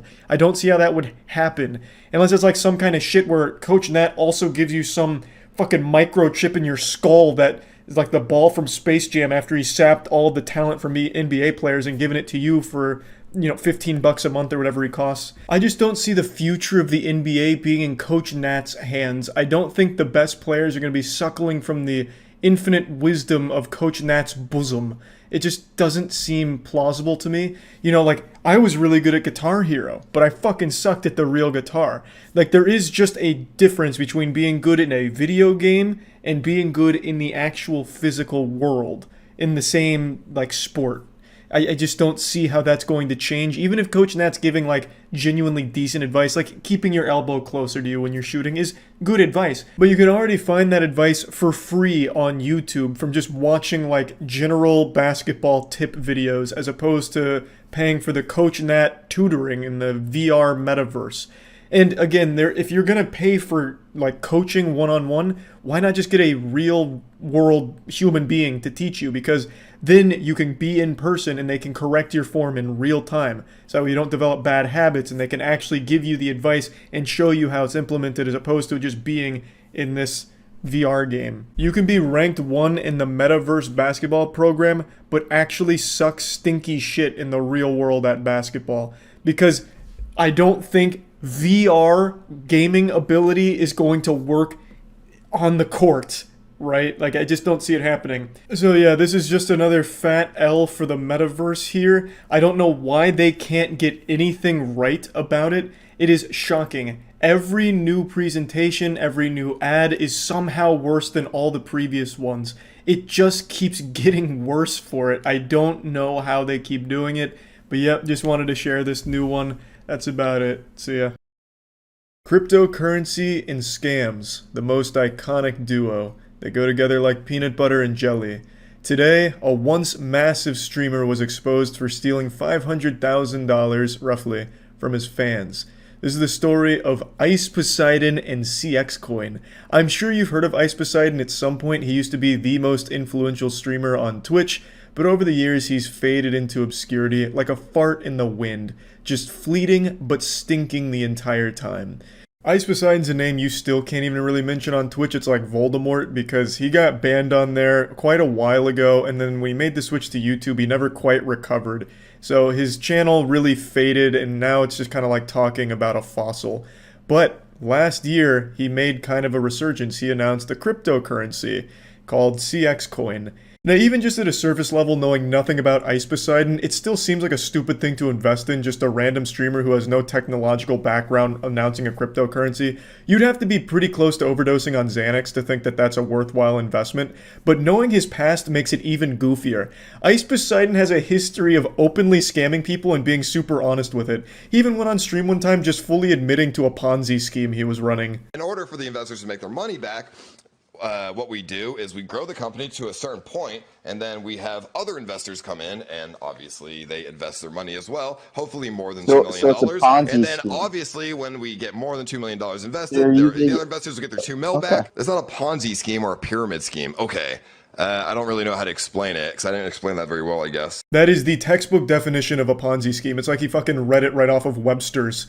And he's just super honest with it. He also talked about the time he used to fish credit cards. Like, he openly has admitted to scams in the past, and yet for some reason, when he announced this cryptocurrency, people still put money into it. And I'm sure, just like a Darman video, they live to regret it, because goddamn, a video came out today where CoffeeZilla dove in and proved that Ice Poseidon took almost $500,000 from that cryptocurrency, just rug pulled it. And it's a great video. I highly encourage you to watch it. I'm going to show a couple of clips here, but he does a great job of laying it all out, and even brings Ice Poseidon himself on the horn, who openly admits again to stealing the money and refusing to give it back, even though he openly says, yes, I took the money. It's an actual fucking felony. The dude just openly admits to defrauding investors. It's crazy. Like, I understand Ice Poseidon's damn near illiterate, but it's also shocking just how dumb he is sometimes. He openly, on CoffeeZilla's interview, says, yeah, I took the money. No, I'm not giving it back. To $500,000, and I'm going to prove it. He personally profited $300,000 by stealing money out of a crypto scheme that he set up. And when I confronted Ice Poseidon, who's better known by his real name, Paul Danino, about this scam, he was shockingly honest. You want to keep the money that's not yours, that you took from the project, even though you failed to deliver. I mean, I'm not really sure what you want me to say, but yeah. I'm trying to like get you to return the money because it's 100% still available and you could do that. Yeah, I could give the money back. It is within my power. But I'm going to look out for myself and not do that. I don't like know what else to say. That's just the most honest answer. Ice Poseidon's like Ed from Ed, Edd n Eddy, the one that just keeps talking about buttered toast, but if he was a criminal. He's honestly, I swear to God, like that stupid cartoon character that you'd think could never really exist in the real world, but somehow he does. But not only that, I truly believe Ice Poseidon thinks he's done nothing wrong. In the CoffeeZilla interview, there's a point where CoffeeZilla mentions that the people he took this money from are people that are less well off than he is. Somehow there are sentient, living, breathing human beings that for some reason were convinced this was a good idea to put money into. I just don't get it. For some reason, anytime cryptocurrency is mentioned, people just turn their brain off, hop on MetaMask, and dump their entire fucking life savings into poop-ass dog pussy coin and think that they're going to make $1 billion off of it. Like, I don't get it, but it keeps happening. And CoffeeZilla mentions, like, hey, those people that you took the money from, they don't have that much money. And Ice Poseidon's like, oh, well, I don't like it when you say it like that. Now, I pleaded with Paul, or Ice Poseidon, to return the money that he stole, in part appealing to the guilt that he was taking money from his fans who were all much worse off than him. Ice Poseidon's response was that he didn't like how that made him sound. I don't know if you're aware of the fact that your average fan has way less money than you. So you're just taking from poor people. Like, you understand that, right? That is definitely not, that is not a good way to put it. That's a pretty shitty way to put it, my dude. I think it's a pretty shitty thing to do. So he clearly doesn't like to be confronted with the hard truth of what he actually did. So he's trying to like spin it somehow in his mind where he's not the bad guy. He's not the evil supervillain. So he's like, oh, no, this was actually a righteous thing to do. In fact, I'm like the Batman of crypto or some shit. Like, he doesn't like it when you explain to him that what he actually did is just scam people less fortunate than he is. And I really feel like he has this some kind of main character syndrome or hero complex, because at the end of CoffeeZilla's video, spoiler alert, he does mention that he'll give back $155,000. And then, like, what, expects us to pat him on the ass for it because he's giving back a fraction of the total amount that he stole? This goofy goober already stated in the interview he could give the full amount back if he wanted to. He just simply doesn't want to. He's a schoolyard bully, and he doesn't want to share his popsicles with the rest of the class. And, like, we're supposed to, like, thank him for the $155,000 that he's willing to shave off of his pubic hair for us. He's just giving us some crumbs back. And then it turns out he didn't even give $155,000 back, he gave $40,000 back, so he couldn't even be bothered to do, like, the full amount of his apology return. It's fucking shocking. Like, just imagine being robbed. They steal your TV, they steal your Xbox, PlayStation, they steal all your electronics. But then a week later, you get a box from the burglar, and he sent you the TV remote back and nothing else. What, are you supposed to, like, write a thank you note to them? Like, hey, fuck yeah, at least now I got this back. You know anything about that? I mean, yeah. I mean, not rugged, but I mean... Well, someone pulled all the liquidity out. That's a rug, right? That would be a rug, yes. But there is still liquidity in there. 40K got left and 300K got ripped out or something like that? Yeah, I mean, that is exactly what happened. Right. Are you laughing? I mean, is that funny? I mean, no. You're hearing this right. He's admitting he took out 90% of the money, but that's not a rug pull, apparently. $300,000 is in there. There's two options, right?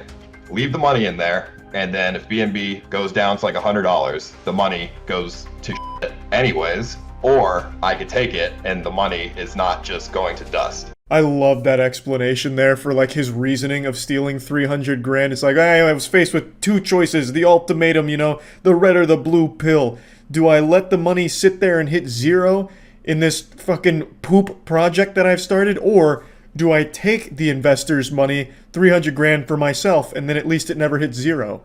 I'm sure the investors wanted you to have that money, Paul. I'm sure they were really, like, breathing a sigh of relief, like, oh, fuck, what a hero. That money was about to hit zero, but luckily all of the money I invested went to Paul instead. So now I've lost all of it, but, you know, at least Paul's got it. I'll just call it a scam. I know you don't want to call it a scam, but it is a scam. So what did you make off this? Well, I got 55%, and then 45% went to my developers. So I don't know, probably like 300,000. Nice. What a good profit from doing. I mean, how long did you work on this project? Like, seriously, how long did you work? I'm just curious. Well, like you said, it was a fork, so I don't know, a couple weeks. 300,000 fat clams for 2 weeks worth of work, and I'm sure he inflated that. I don't think he did 2 weeks worth of work for this at all. And yeah, I highly encourage you to watch the CoffeeZilla video. It is absolutely wild. I'll put a link to it in the description. It is a shockingly honest insight into the mind of a serial scammer. And the way that he reasons things and, like, blames the people who got scammed, it's crazy. So I just wanted to talk about this because I thought this was fucking crazy. I thought it was nutty. So yeah, that's about it. So yeah. People keep recommending the Worthless 319. I think I've seen it, but I don't really know. I'll look it up. So chat seems divided on whether or not we've watched this. It sounds really familiar to me, and this time frame seems about right. Definitely haven't seen this one. But I think we've seen this. I don't know, really? Okay, let's see. Today, I'll cover one of the most disturbing cases ever on Reddit. I also want to give a fair warning. Viewer discretion is advised. Okay. It's so unique, I haven't seen anything that comes close to this in terms of authenticity.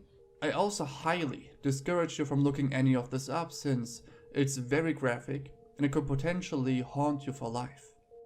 Is it a toss problem on Twitch, or does he not show anything? Doesn't show anything? Okay. Some of you might already be familiar with this user since this topic is more or less 3 years old. In the replies, he has a few interactions with people about spirituality. He's a bit cryo. He's afraid of suffering, and people tell him to take it slow and to not read too much into it, but he seems to be unable to do so. But it gets very dark in the replies. Sounds like the dude from that, like, Da Vinci Code that keeps hitting himself with a like stick, but roughly 1 inch like of the base remains. Flail or whatever. Primal instinct, etc., tells me to remove it. The first time I used a gun, now I must use a knife, and it is going to be exceedingly difficult and painful compared to a few trigger pulls. After getting the advice to consider, he removed his penis with a gun. I mean, that sounds like a lie. That wouldn't even work. That's like that carnival game where you shoot out a star with the BBs. You'd have to do like a full fucking line. Well, I guess you could be using a higher caliber bullet to be actually. I didn't even think of that. In this post, he goes to length explaining how he circumcised himself, shot his own dick 4 times with a revolver, and then fried and ate it. He also lost his left testicle in the process. That was a thing on Cannibal Cafe. Ended up at the hospital. In a different reply, he explains that he sawed his own penis and then ate it. And someone was curious as to how it tasted, and he claims that it tastes like chicken, and that he cut it in half since he almost vomited trying to eat the whole thing. He This states seems that very he's only fake. following God's will. He also is willing to send the images of his doings to people who are doubting him. Against all doubts, OP delivered. Okay, does he actually, in this video, let me see. Let me make sure he doesn't actually show the pictures if there are any. Before continuing though, I will say, having pictures doesn't necessarily confirm that. You guys remember the BME Pain Olympics where there's the video of the dude cutting his cock off? It's fake. You can fake those things. You can easily, well, easily might not be the right word depending on how the pictures look, but yeah, you can absolutely fake it. He posted the pics. Again, I guess they could be real. It sounds unbelievable, but I guess it is possible. I'm just saying, like with the BME Pain Olympics where everyone's like, can you believe this guy cut his own cock off on camera? That was fake. That is a confirmed fake video. So I'm sure you could also fake pictures too. Who express their doubts. The way he's talking about it seems like he's Now, fishing I for wish you were attention. merely That's the making a impression laugh I for get. yourself. What followed was something that probably no It one wasn't expected. fake. Again, how do people not know this? This was a big deal. The creator of the BME Pain Olympics even came forward saying, yes, that shock video, all of that was fake. Now, it's not everything that the creator has posted being fake, but that video in particular is fake. Because the person behind it, Shannon Larratt, is Devin Larratt's brother. He passed away now, but before then, he did publicly state that it was a fake video. Oh, here we go. Here it is. Here's the article. Yeah, so it is in this interview, it goes over Shannon. I probably can't even show this website. The man responsible for the creation of this site was Shannon Larratt. Shannon was himself one of the first people in the West to have his tongue split and among the first 3 people to ever receive an eyeball tattoo.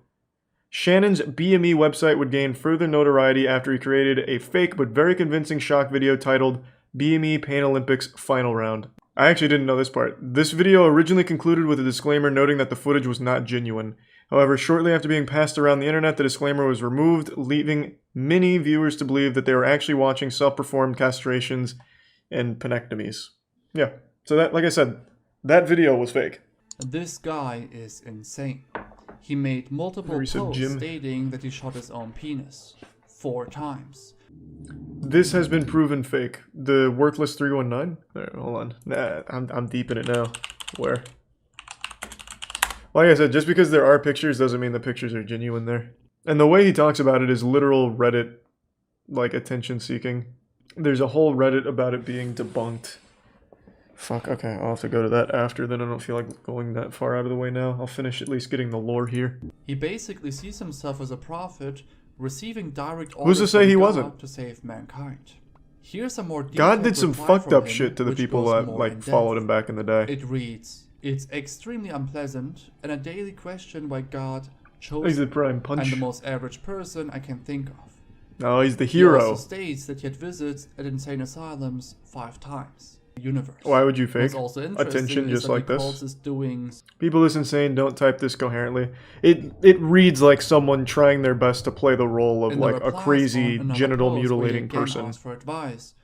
He It details that reads he very uploaded fake. castration- There still is a chance it's Now, not though. I think Worthless 319 always ignored these concerns. Damn. Without any exception. We tried. Now, before we proceed, you may be curious as to how he even releases himself. He shares his experiences Out his butt. in a reply. It reads, Redirected "I'm it. sitting down. If Oh. you're talking about orgasmic, since I finished castrating myself, I haven't gotten turned on once. Before castration, I had 1 nut. I blew apart my left one. I could come very easily by thought alone." In other posts, he shares his Whoa. state of mind. "I especially fear the end of humanity as it approaches. It's inches away. Centimeters. Goddamn 5G. No one understands me, especially myself. I called an ambulance after about 5 minutes of listening to music, laying on the ground. Yeah, this and definitely don't is remember fake. much of the, and I want to go through a few. There's a website that shows his deleted Reddit history, not remove edit. Yeah, it doesn't prove that those pictures are either A, real, or B, him. There are people, and I do know this is a thing, I think it's called a penectomy, I think. There are people that have actually cut their cock off online, and there's videos of it. But I don't think this guy was one of them, because he just keeps making Reddit posts like he's an anime villain or something going into a monologue.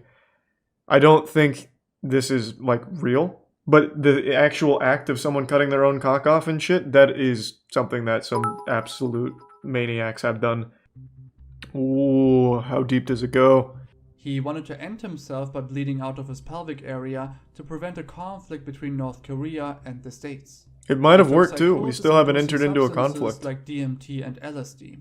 There were people who were motivating Worthless to further self-mutilate himself in the name of religion. The users doing that deleted their accounts. So, as for information about Worthless... Charlie, I saw the images. The dude has no dick. Like I said, on the internet, it's called a penectomy. There are people that have literally cut their own cocks off. There was even on the... This was a big one. The Cannibal Cafe. Cannibal Cafe... What was his name? Armin Minsk? Something like that?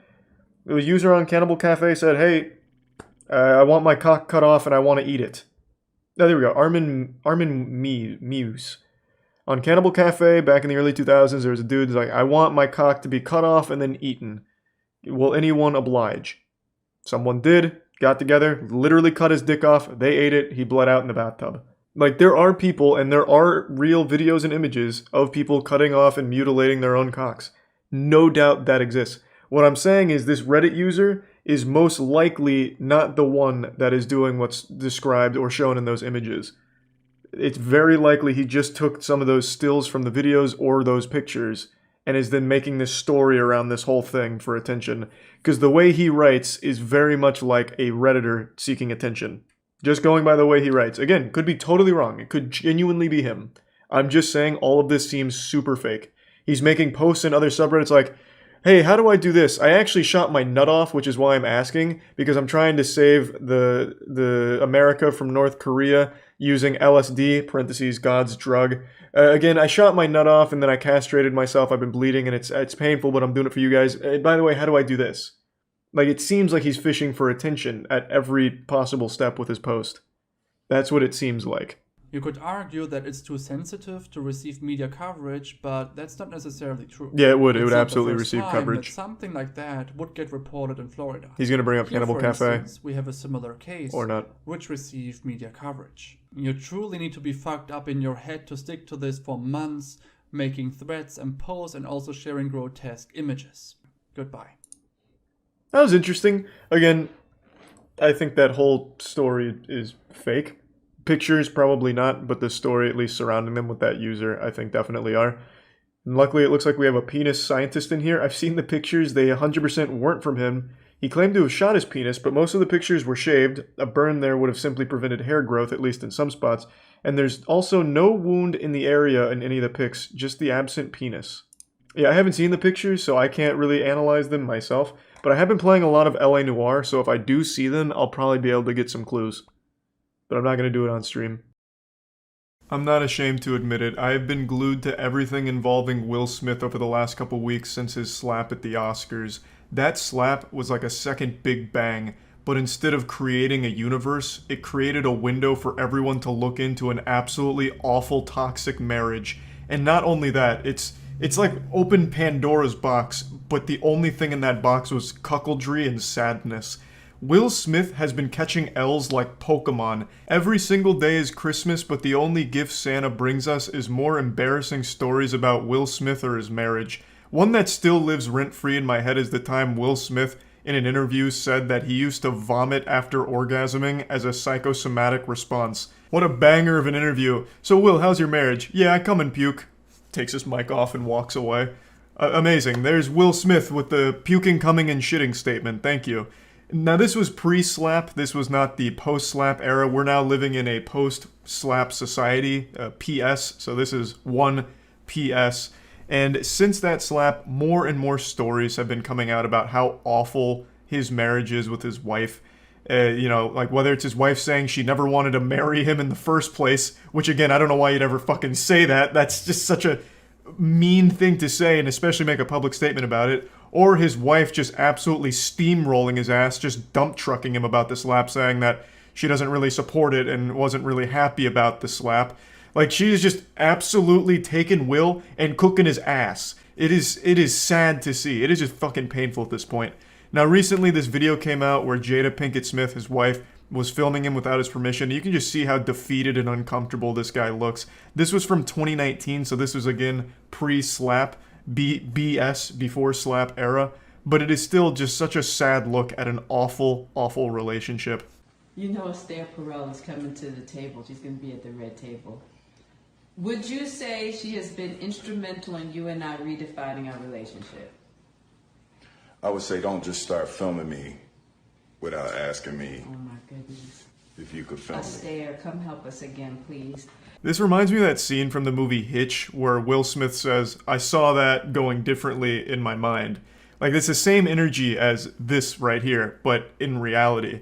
So his wife just starts recording him and trying to make him, like, dance like a puppet to, you know, promote whatever she's trying to talk about. I'm not really sure the full context, to be honest, but it's about how someone helped their marriage, but she's doing it without Will's permission and his consent to film, which is obviously an intrusion. That's not okay.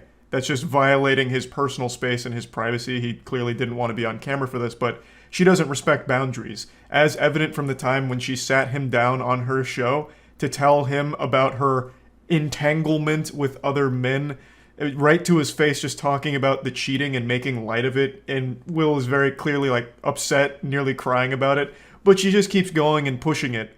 And you can see that it's not just like something she does for her show. It seems like it's something that translates to their actual household. I'm becoming fully parasocial in this Will Smith relationship now. Will Smith is a fucking weirdo. This whole family is weird. There's nothing I'm trying to defend here. I'm just watching as a spectator and trying to wrap my head around this absolutely wacky and wild season of the Will Smith household.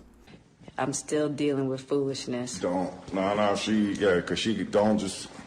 Would you say that she helped us heal the hurts that we caused between one another? My social media presence is my bread and butter, okay? So you can't just use me for social media and not, don't just start rolling. I'm standing in my house. Don't just start rolling. Please watch us stare at the red table because she's helped us a lot. Can't you tell? God, that seems absolutely fucking miserable where your wife is also playing the paparazzi, so you're just never safe. You could just at any moment end up on fucking Instagram live stream or whatever this was without you having any prior knowledge of it and just embarrassed. I can't even for 1 second think of a possible reason why she'd even film this and post it. This is just straight up delusional. It seems like it was supposed to be like a promotional piece for her upcoming episode with a guest that supposedly helped their marriage. But that marriage is not looking that healthy. Will Smith looks like he's trying to come up with a plan to fake his own death to get out of this marriage easier. Whatever wounds she was talking about being healed thanks to this person have clearly not healed. She has been scammed. It's like a fucking crypto scam here. Those wounds have not been healed. It seems like only salt has been poured on those wounds, like a jellyfish sting, and the only thing they've done for it is piss all over it. It's not getting any better. This looks awful. And it seems like it was supposed to promote her upcoming episode.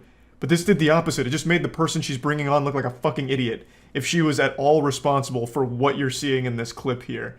It just blows my mind. I don't really know what Jada Pinkett Smith's show is about. The only clips I've ever seen from it are the ones where she's talking about how much she hates marriage and embarrasses Will on it. So it really sounds like her show is just a weekly roast of her husband. I don't really get it, but damn, every single day a new story comes out that just makes Will look fucking awful. It's just more and more awful stories surface or videos surface that showcase an absolutely brutally dysfunctional marriage and household.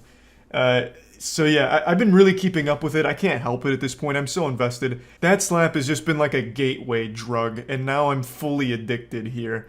Will Smith has been banned from the Oscars for like 10 years now. I don't really know what's going on with Chris Rock. He's probably still laughing about the whole situation. But I mean, overall, that whole Oscar slap thing has just been the gift that keeps on giving if you care about celebrity drama and gossip. What a wild and wacky ride. And I'm sure even more information about Will Smith or his wife is going to come out tomorrow. Like, at this rate, it's probably going to be a new story every day because it does not seem to be slowing down.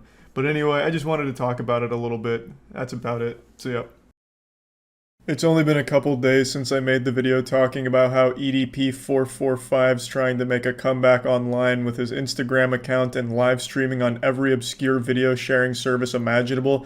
I swear to God, this guy would start streaming on AIM Instant Messenger if he could. I wouldn't be surprised if he hopped on as a full-time Omegle streamer and just tried to haggle people for money to tell them why the Eagles will win the Super Bowl and also send them pictures of his poop in his toilet. He is finding every possible means of broadcasting himself online in order to try and reclaim his former glory pre-cupcake incident. I'll briefly speedrun his lore again. I think most people already know. More people know about the EDP445 story than Hamlet, but just in case, he was busted last year in a Chris Hansen-style operation where he was fully caught trying to have sexual relations with someone he believed to be a child, and he tried to defend himself by saying, no, look, you got it wrong, you stupid assholes. Actually, I was just here for a cupcake, which is how the whole cupcake meme started.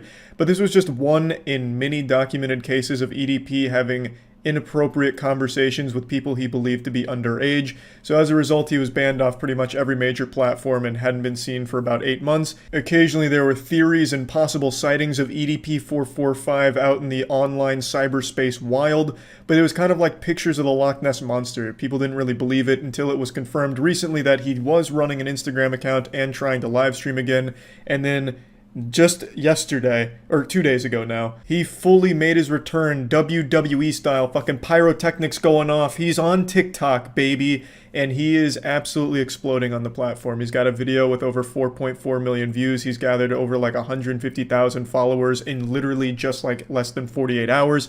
He's been going viral there. I keep seeing the comment of when the world didn't need him most, he came back, and that's super true. But EDP445 is like a natural disaster. For as long as cupcakes exist in this dimension, EDP445 will also exist too. On TikTok, he's getting tons of support from people welcoming him back with open arms and open asses. They couldn't be more excited. They're just wishing him the best and super happy that he finally returned to take his crown back, king. And it's really sad, but also not surprising, because TikTok has established itself as a platform where child abuse isn't even taken seriously. There's been so many creators on TikTok that have literally been outed for some terrible things, including being predators, including, in certain cases, sexual abuse, and they still have very popular platforms that are still thriving, because TikTok and the TikTok community don't take it seriously. And I think that's mainly because most of them are children themselves. So they're completely naive, and they don't take things like what EDP did or tried to do as serious as they should, which is really fucking awful. EDP was outed for some terrible things, and all of them regarding his behavior with people he believed were underage. So now he's gone to a platform that is primarily consisting of underage audience. That is a recipe for disaster. You have taken a man who would be banned from the majority of elementary schools within like a 5-mile radius, and now you're letting him run for class president of that elementary school because it's on TikTok now. Probably not like the best comparison, but what I'm saying is he is now very popular on a platform that is mainly consisting of younger audience. I'm sure you can see why that's a bit of a problem. Now, EDP, mainly the content he's made on TikTok is Super Bowl related because it had the most virality to it, since the Super Bowl is always highly watched and on TikTok highly discussed. So his channel grew a lot then. And he also made a video about me, which I'll show you quickly. I had to mute the audio because of DMCA issues, but you're really not missing much here. Basically, the words here pretty much describe what's going on. He's since deleted this TikTok, and I think the reason is because he's done everything he can to avoid ever mentioning the cupcake incident. He treats it like Voldemort's name. It just never gets said by him. Anytime it's brought up, the person is banned, and just does everything he can to pretend that it doesn't exist, hoping that he can just write out the controversy and people will forget or stop bringing it up. But this is his legacy. This is what he's known for. He is the cupcake guy. And he knows this, which is why he posted a video trying to be self-aware like, cupcakes, no, I understand what's going on. But that doesn't work with that level of self-awareness when what you're calling attention to is the fact that people know that you tried to have sexual relations with a kid. Like, that's the self-awareness isn't like a, oh, haha, he gets it. Okay, now we can forgive him.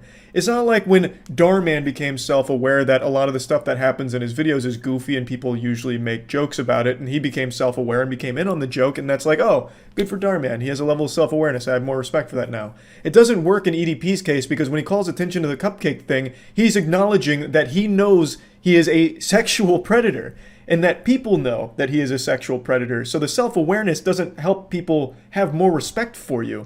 You're still disgusting, and what you did is pretty unforgivable, which is why no community's been welcoming him back onto the platforms, except for TikTok, because it is a platform that is notorious for not giving a shit about the safety of the kids on there. And make no mistake, a lot of the user base is kids, but they don't take it seriously there. There's been so many cases of horrible shit happening on TikTok, and the people that were behind it still doing just fine to this day. So I'm not surprised that EDP found TikTok as a place to call home, and he'll probably continue to do well on that platform, which is extremely sad to say.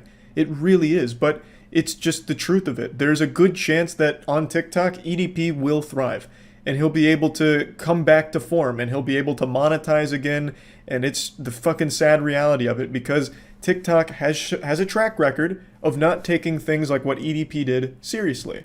And you can see it in his comment section. Like I mentioned, there's a lot of people that are writing on EDP's dick right now, like, yep, this is the good stuff. Finally, EDP's back. Thank you, TikTok. EDP, let's go, EDP for life. You can see it. And it'll probably continue. So obviously, a lot of people, myself included, have a big problem with EDP being back in general, but even more specifically on TikTok, since it's the platform that gives him the most access to kids, which are potential victims to EDP. He has shown multiple times, not just with the apocalyptic cupcake incident, but he has shown prior to that that he will talk to children and engage in very inappropriate behavior and conversations with people that he believes to be underage. So now that he's on a platform that's primarily in that demographic, there's obviously a huge conflict here. So yeah, just wanted to give a whole update on this situation. A lot of people brought this to my attention and definitely thought it was something that needed to be talked about. So yeah, that's really about it. So yeah. Okay. This is China's artificial sun. Where did they get $1 trillion to do this? They probably sold a few Bored Apes. We can do that. Oh, that's basically an MRI machine. Do you guys know about Puma Punku? So I'm tired of everyone thinking that we're dumb. So I thought it would be good if we started educating each other on important topics, like in science, maybe history, grammar. I don't know, what else is important? Gender studies, dance therapy. Economics. Economics is a big one. NFTs. Oh, yeah. That's the new. And we'll round robin each episode who brings in an article. Yes. I choose grammar because that one sounds fun to educate you on. This is a cool topic. It's science related. You guys know I love antimatter. It's not antimatter. Okay. This is China's artificial sun, a $1 trillion project where they were testing nuclear fusion capabilities and were able to burn, trying to remember the article, they were able to burn plasma up to 5 times stronger than the sun's heat. Thanks to Honey for sponsoring this video. I'm sure you all already know what Honey is. It's a free online shopping tool that installs in seconds, and it scours the internet, the massive world wide web cyberspace, looking for coupons to use at checkout on some of your favorite websites, you know, for shoes, video games, food. Most major websites that you're probably envisioning in your head right now are most likely compatible with Honey. And it saved customers billions of dollars. It saved them so much money, and it's a free installation that can just save you money. So Honey is just an extremely effective service. It's the #1 online shopping tool in America. So if you're interested in downloading it, make sure to click the link in the description below or to go to joinhoney.com/Penguinz0. Just for some fun stats, the people that have used my code at Honey have saved $57,602 on items they've been purchasing recently. So yeah, big thanks to Honey, and make sure to check it out if you're interested. So their artificial sun, the purpose is it would be a clean source of energy. So if they're able to master nuclear fusion, they would be able to generate electricity without any greenhouse gas emissions. So they were able to, and this is, I double checked, it was 17 minutes. They were able to burn that plasma up to 267 million degrees Fahrenheit, which is 5 times stronger than the sun's core, which burns at, I believe it was 24 million degrees Fahrenheit. Wouldn't that be 10 times? It said over 5 times. Oh, Now your question- it is accurate. That's right. That is. Yeah. It's there. Hey, it's science, not math. You're scientists, Matt. Where did they get $1 trillion to do this? They probably sold a few Bored Apes. I don't know. Man. I didn't look into their financial Yeah, I feel history. like that's just such a ridiculous amount of money to have not heard about. Yeah. Well, the spending of that. They've been working on it for years. It's called the Experimental Advanced Super Takomoka, I think it is. EAST. The abbreviation is EAST. Why is it in English? I'm not sure. That's just what the device is called. And it's Chinese? China did it, but France did it first. France has, So why is it called the Takomoka then? I don't know, but France, in 2003, France did something similar where they burned plasma up to like 240 million degrees Fahrenheit, and theirs is called like the extratubular something tokamoka or some shit. I don't remember. Big Rocket League or woogity woogity woogity. What's that? Rocket Power. Rocket Power fans. Yeah. So we're on the cusp of solving nuclear fusion. That is, and For honestly, 17-minute intervals. yeah. As long as we don't need it for more than that. Explain to me what plasma is, like exactly. State of matter. Yeah, well, yeah, but like, what is? Yeah, it? what that's all you need to know. Because it's not a gas and it's not a liquid. Right. Yeah, is it below? It's not even a like, solid. Like, so- how do you get plasma? Well, Yeah. got it from the store or something. The idea behind it is what's they want to emulate how stars burn. Because stars, when they emit energy, it's through a process of nuclear fusion. So they've tried to imitate hang on. it. So what is nuclear fusion?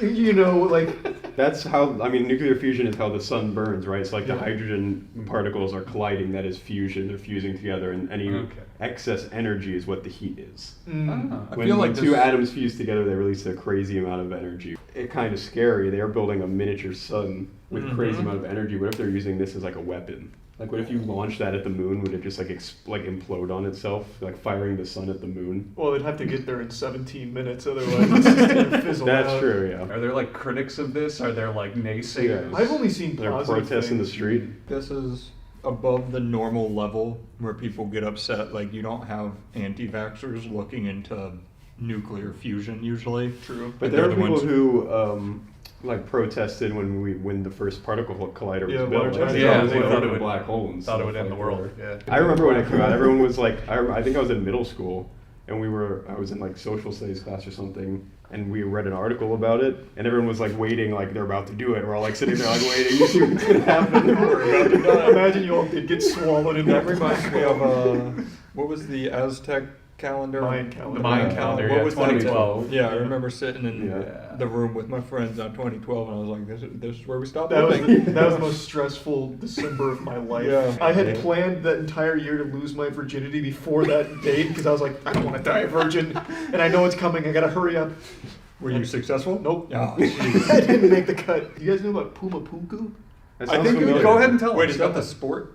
No. It's, Okay, tell me it's about about Puma. ancient aliens. It's You told me We've about gone so far from science, we're going to conspiracy theories. No, I think it's South America. It is. I think I'm it pretty is, sure yeah. it's Or So, Middle America. It's a ruins somewhere in there, and my dad thinks it's the most convincing evidence for aliens having lived with us at some point because all of the rocks that survived are like these really finely cut rocks in the shape of H's for some reason. Oh. So it's these giant H's, which he says aliens laser cut for us.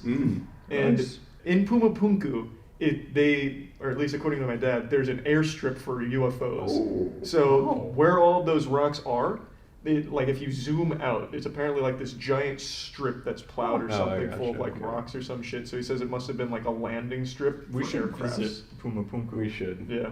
That would be pretty cool. All right, now getting back to nuclear Oh yeah, fusion. back to nuclear Yeah, fusion. right.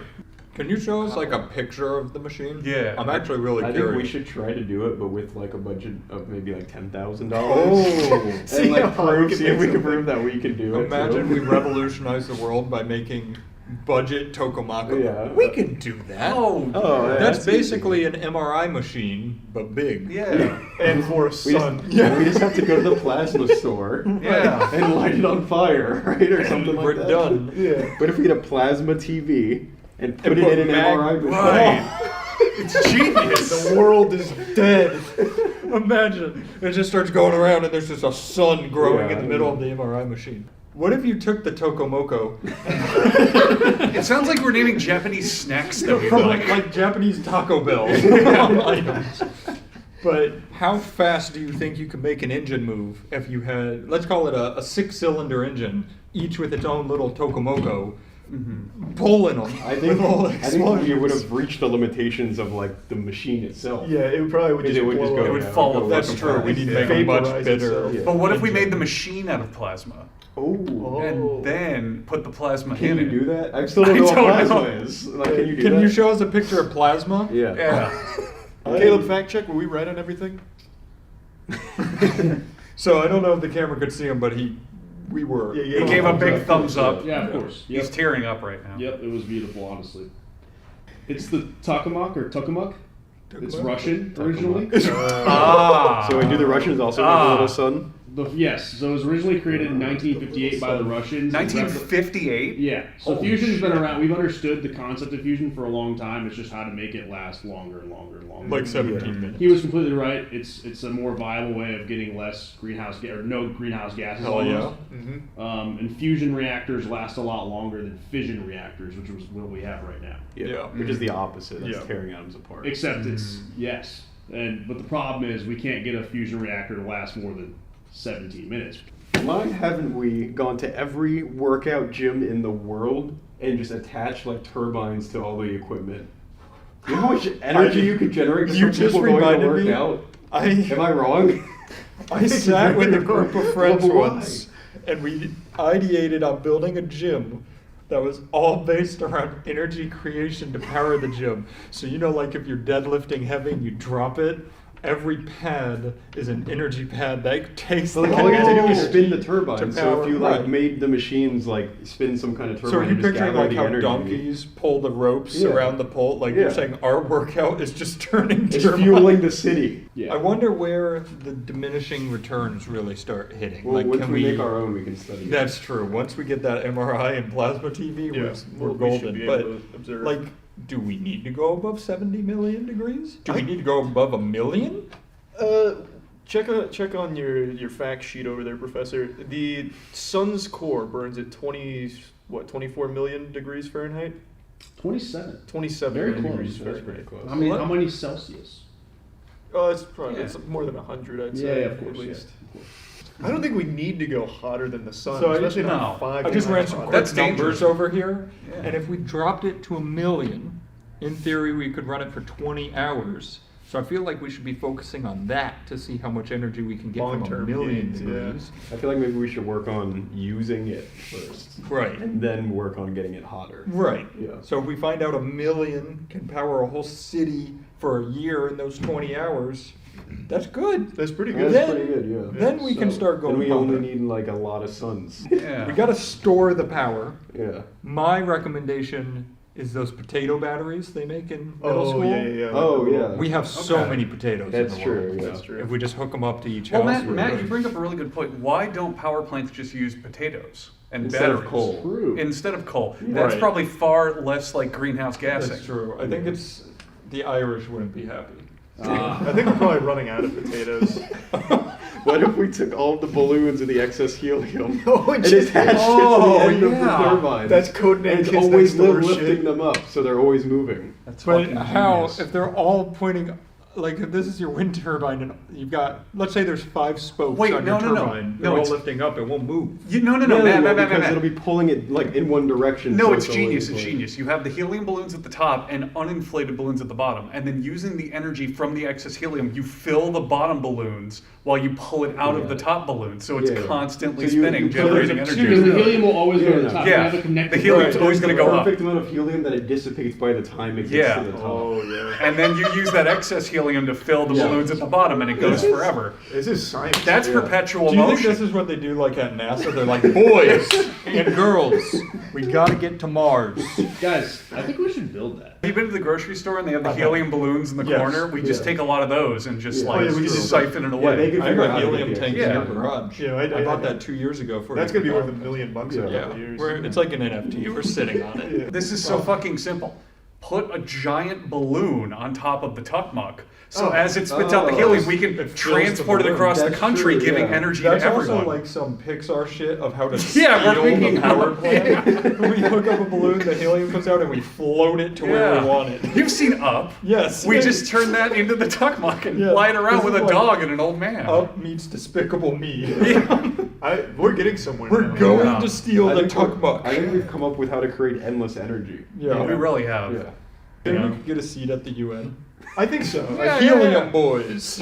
Probably by the third or fourth time we go over the science here, they'll be like, yeah, we need these guys on the council. They'll be like, we said they were stupid the first time, but there's something. Their helium turbine. Yeah, that helium potato turbine really taken off. Look, I used to think that they were dumb, but every time I look out my window and see that Tukmuk flying through the sky, Godspeed. Oh, just imagine a little cannon up in the air, kind of like how we just launched, not the Hubble, what did the other one. The Dave and Buster's one. Yeah, right? Dave and Buster's. Yeah. Wait, pocket that. I'm coming back to Dave and Buster's. But imagine a little cannon that runs our civilization, where every time our sun fizzles out or explodes, we just scoop it away and out comes another sun. But you have to t-shirt cannon. You have to have fired the new sun to be in place at the time. Oh, I'm talking like the cannon's cannon's here. Like the cannon is. But whose job is it to within a couple minutes guess that the sun's so this is can you imagine the satisfaction, the primal joy of when the sun goes out, you pull the lever and just hear boom, so and here's you launch the thing. another There's sun flickers out. and comes back on. Danny had a really good point though. Somebody's gonna have to do it. So once a year we pick somebody.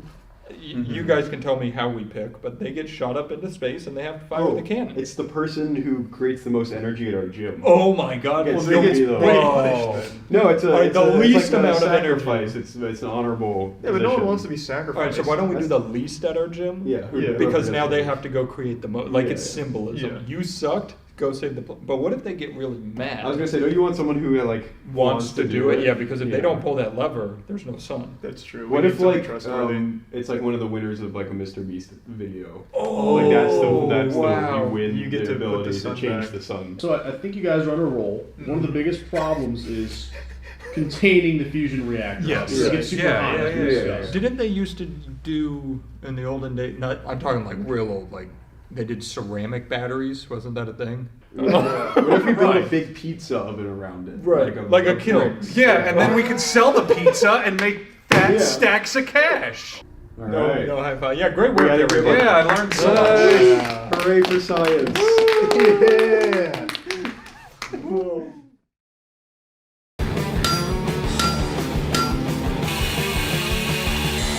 Are you worried, Charlie, that he's going to be a better swordsman than you? I got hit with...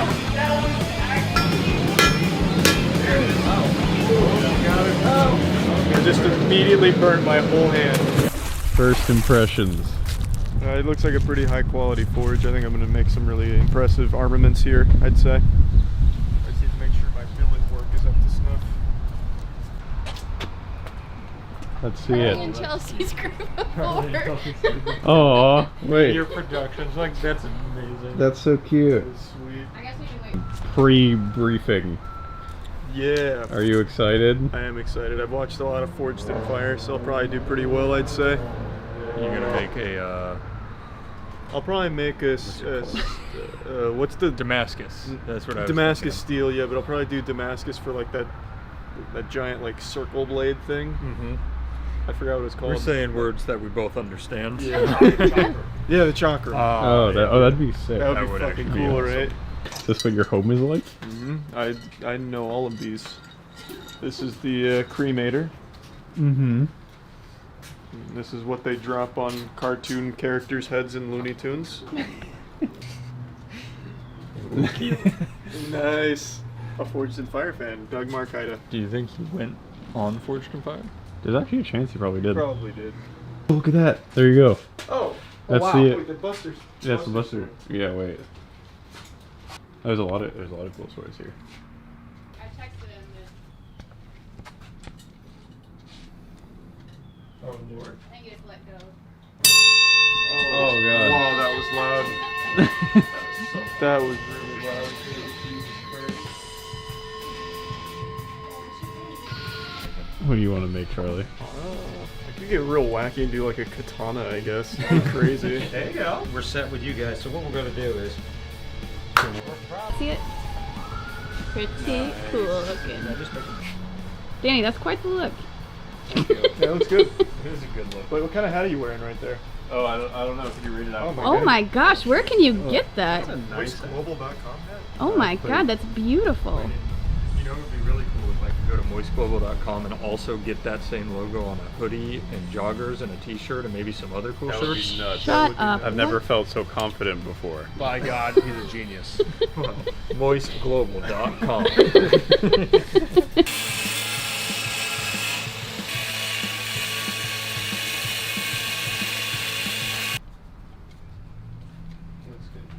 He does.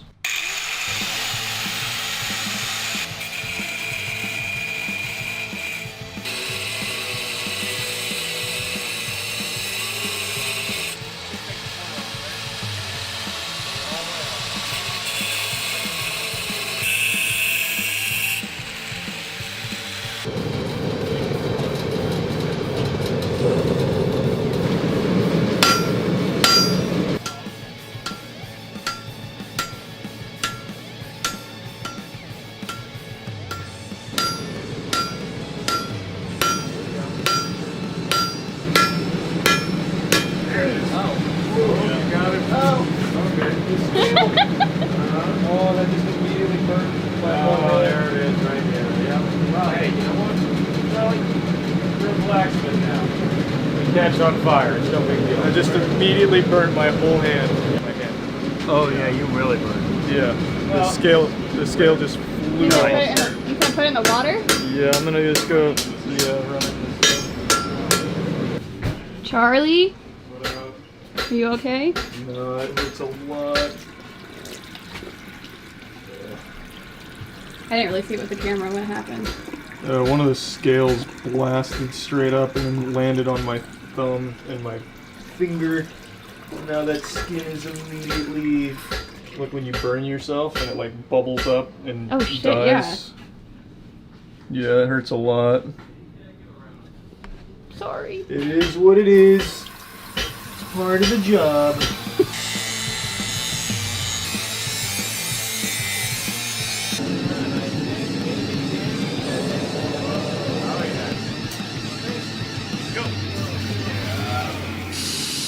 Caleb, your weapon didn't quite meet the specifications. Yes, it was supposed to be 3 feet long. Wow. Oh, here comes Charlie. Guys, holy shit! Look at that. We got swords. It came out kind of nice. I wasn't able to get a ton of this off, unfortunately, but Well, you know, that's character. yeah. A whole shitload of character. You went for a stone-washed look. Yeah, stonewashed.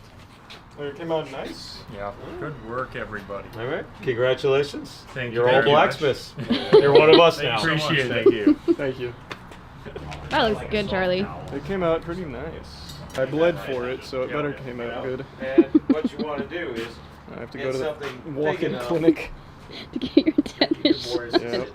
Right now, And some like we got a emergency little burn aggressive cream. with the size of these, so We did it. All right, good Great work. work, everybody. Thank you. Thank you. Off today too to start testing this stuff? Yeah, we'll do more tomorrow.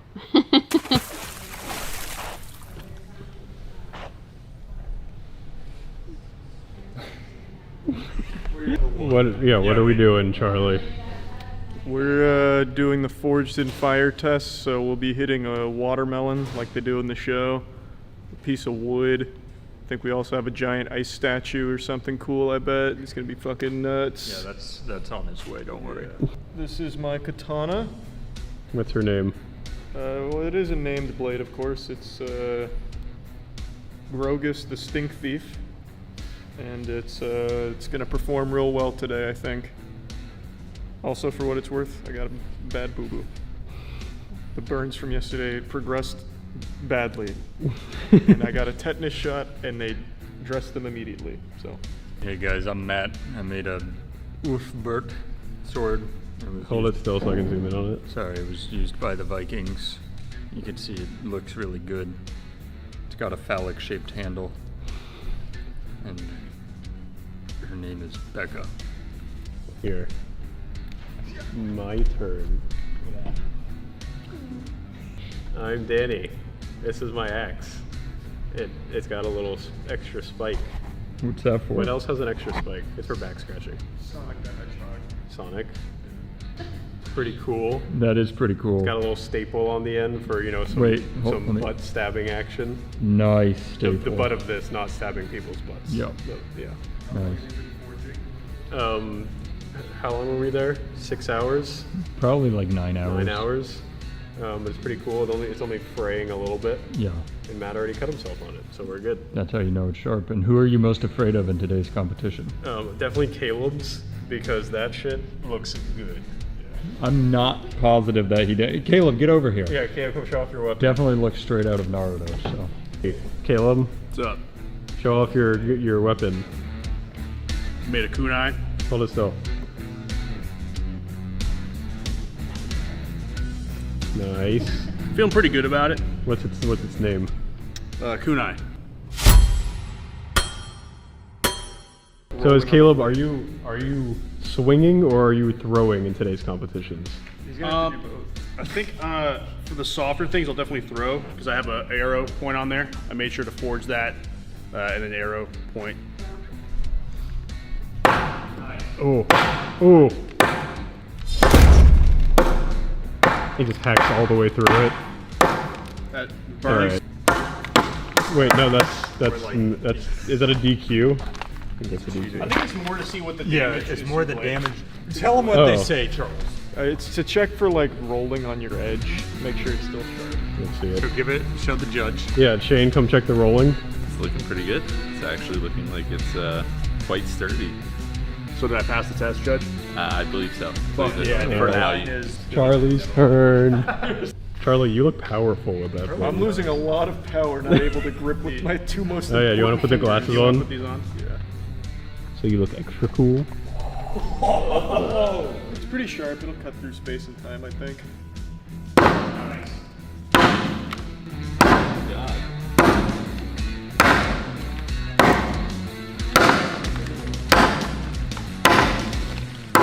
Nice. Wow, look at that. Let's see the blade. Oh, it's actually smoking a little bit. Take a look, Judge. Any rolling? I don't see any rolling there. Your Uchigatana looks as good as new. Goddamn right. And that wood looks like it has been massacred. So. All right, you good? I'm good. Oh.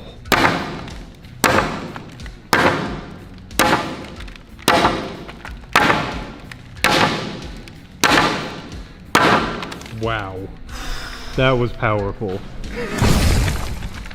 Judge? I mean, Are you going to be an asshole just because it's me? Is that what you're about to do right now?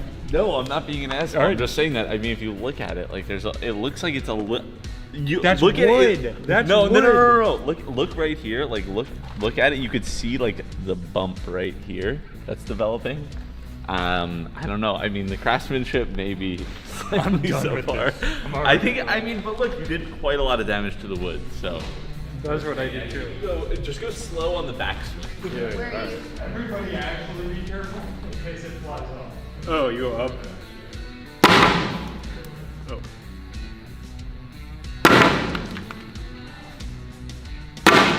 It came off. Matt, it came off. Sir, I think it works. That's a 10 out of 10. Technical. Okay. Inspection time. Yeah, I'd say that your craftsmanship clearly with the handle is not great, but that goes on Matt's fault. The blade looks fine. The blade looks good. No rolling there. But the handle. Look how clean my cut was. It was phenomenal. I mean, you can use it on another. the goal of this weapon is to kill somebody, right? Yeah. So Please I think stop swinging it. I think it's gonna. I think it'll still serve its main purpose. I think you made a flail, and that's fine. You made a flail. All right, it's Caleb's turn for the second one. Bro, I'm standing over here. So sad.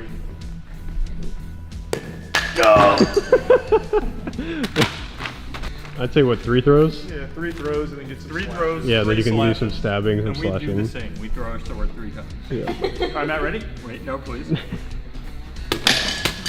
Oh, that was definitely from impact. Yo, that cut it clean in half. No, actually, I think you might have. Look at all that moisture. Look at that moisture. Whoa. It didn't even get on the handle. Oh, it's dead. Great condition, still clearly high quality forging, but I mean, and the watermelon, I mean, has been brutally murdered. So, Yeah, well this one is about job well done. Everything I do is for you, Judge. It's Charlie's turn. I mean, I think this is gonna be fine. Quick. Are you doing a sideways slash? Oh yeah, I'm gonna go like Ichimonji. So 2 of these bad boys. That's from Sekiro. No, it's fine. What's the word? Oh! Here, Shit. you ready? We've got 2 halves. Do an upward slash this time. We have the slow-mo. Oh! That was cool. We are literally just 8-year-olds who happen to be able to make videos. Look at the wound of your enemies. Look how straight the blade is too, Shane. Did you notice that? I didn't, but now that you say it, I mean, when I looked at Matt's before, it wasn't. Didn't quite have that. I'm literally the only reason he's here today, and I regret it wholeheartedly. All right, everybody ready? We're ready. Nailed it. I actually went through the wood and then put it back together. I gotta say, it's a clean cut on that water. Pretty low for me, so it's like Whoa. Oh, that was cool. Yeah, take a bite. You want a bite? What did the watermelon do to my blade, Shane? No. Your blade actually looks. I mean, it looks like it got straighter. You know what the other people somehow. don't have? But I mean, if you look down the line, if we get this on camera, Yep. can you look straight down the line on the camera? You see the end there? Matt got a little aggressive towards the tip of his blade, and it's like a little like. That's how it's supposed to be. Edgy. It's bag of meat time. Yeah, what's the meat's name, Charlie? I don't know, but I want to make it clear we're still gonna eat that. It's your enemy, Caleb. Just kill it. How would you take out an enemy? All right, right? Should we tie the bottom to make it like not move? An enemy is going to be moving, especially if he gets stabbed. All right. Yeah. Oh, I was gonna stab it for fun first, and then cut it up here. Yeah, you can start with a stab. Okay. Oh, that shit's nice. That is cool. That thing is gushing. Wow. Whoa! Whoa! Whoa! I got hit with. That was actually very deadly. I think I. Finish it off. I think I got hit with that. She holsters it. Good work, Caleb. Shane, what's your analysis? Honestly, way deadlier than expected for just a small kunai knife. So it's, I mean, I imagine the swords might outpace it a little bit, but top tier performance.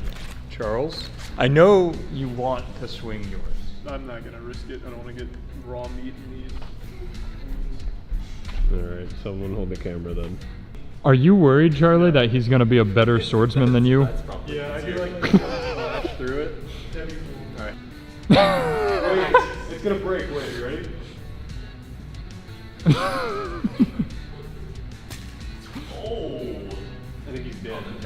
Yep, that's some damage. Oh, Jesus! He's still going. Wait, slash this.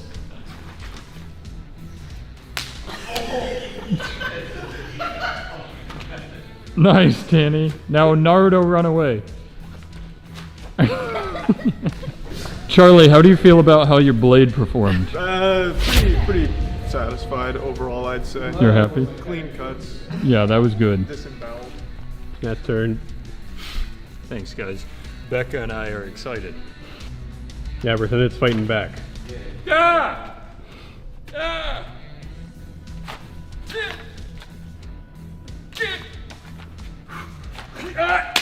Oh!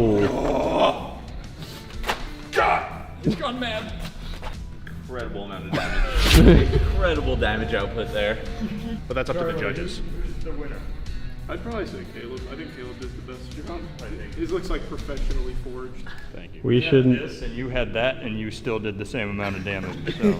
We should let comment who won. Oh yeah, let the comments decide who won. Who's the best craftsman? Is it Caleb?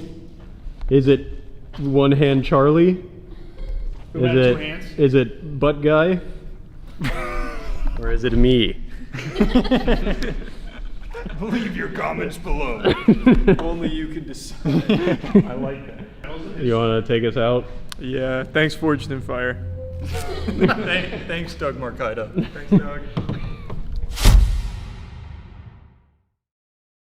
Robots have always been this holy grail of technology. In pretty much every sci-fi movie ever, there's robots present in some capacity. And every time someone thinks of like the deep future, they're always thinking of humans and robots living side by side, you know? For as long as I can remember, I've read articles and people have always said, robots are right around the corner. In another 10 years, robots will be fully integrated into human lives. You know, in 2010, 100% guaranteed robots will be able to live in your home, go out to the store and get you new grapes, and also come home and eat your ass. But we still haven't gotten there yet. However, I've watched quite a few videos over the last month or so of like where robotics is at, and I feel like we're actually getting to a point where it's almost feasible, where like this artificial intelligence and this robot drive is finally getting to a point where it's like, starting to take shape. I can kind of see it now a little bit. It's not super advanced to the point where I'm sweating and fearful of the Skynet situation where they eradicate the human race. So far, the most impressive thing I've seen is a robot that's able to make goofy facial expressions like they're a TikTok comedian. She's called Amica, and she can do things like this. And it's like, yeah, that's pretty fucking incredible. Those are like actual real human emotions if someone was having a bad LSD trip. But it's not something that has me sleeping with one eye open and doomsday prepping by digging in my backyard for a fucking bunker of safety or anything. It's just kind of cool, and I can see this as the building blocks for where they're trying to take it, where robots can actually emulate human emotions at some point. Let me go ahead and show you the Amica footage real quick so you know exactly what I'm talking about. Have you heard about Amica, the humanoid robot? No. Sounds cool. Some iRobot shit. It doesn't seem that realistic. Like, I wouldn't be confusing this for a human. So Morgan, tell me, you've got Amica there next. Is communication and is for interaction with The robot other looks so people. nervous. Amica is the pinnacle of what we can do, but How did you actually build the robot to look so Why is it human with those winking? Is it expressions? flirting right now? well, what we do is we first look at a It real looks like human. me when I used to get It's what we blackout call drunk animation but pretend first. I was still So sober. What does a real human do? Easy to automate LA those Noir expressions, facial expressions. because whatever True. the mechanics do looks lifelike in the future. Well, I'm talking probably 10 Robots years just before don't you're really actually gonna need see a something like face, this though. walking amongst us. Like, what benefit does that Expecting provide? in, say, 10, 20 years, robots that can run across a field at speed. So, like, this is what I think all robots... Like, if we do get to a point where robots work in, like, the service industry and shit, this is exactly what I think they'd need to look like. They don't need, like, a fucking face that emotes at me. I don't need to wonder if my waitress is a human or synth, you know? Like, it doesn't matter. It doesn't do anything. It's just a waste of resources. Just make it functional. Artificial intelligence have you baked in terms of the communication capabilities and Oh, Amica's fully sentient. understanding and responding, even speaking to you? We even gave her a soul. Hello, Amica. How are you?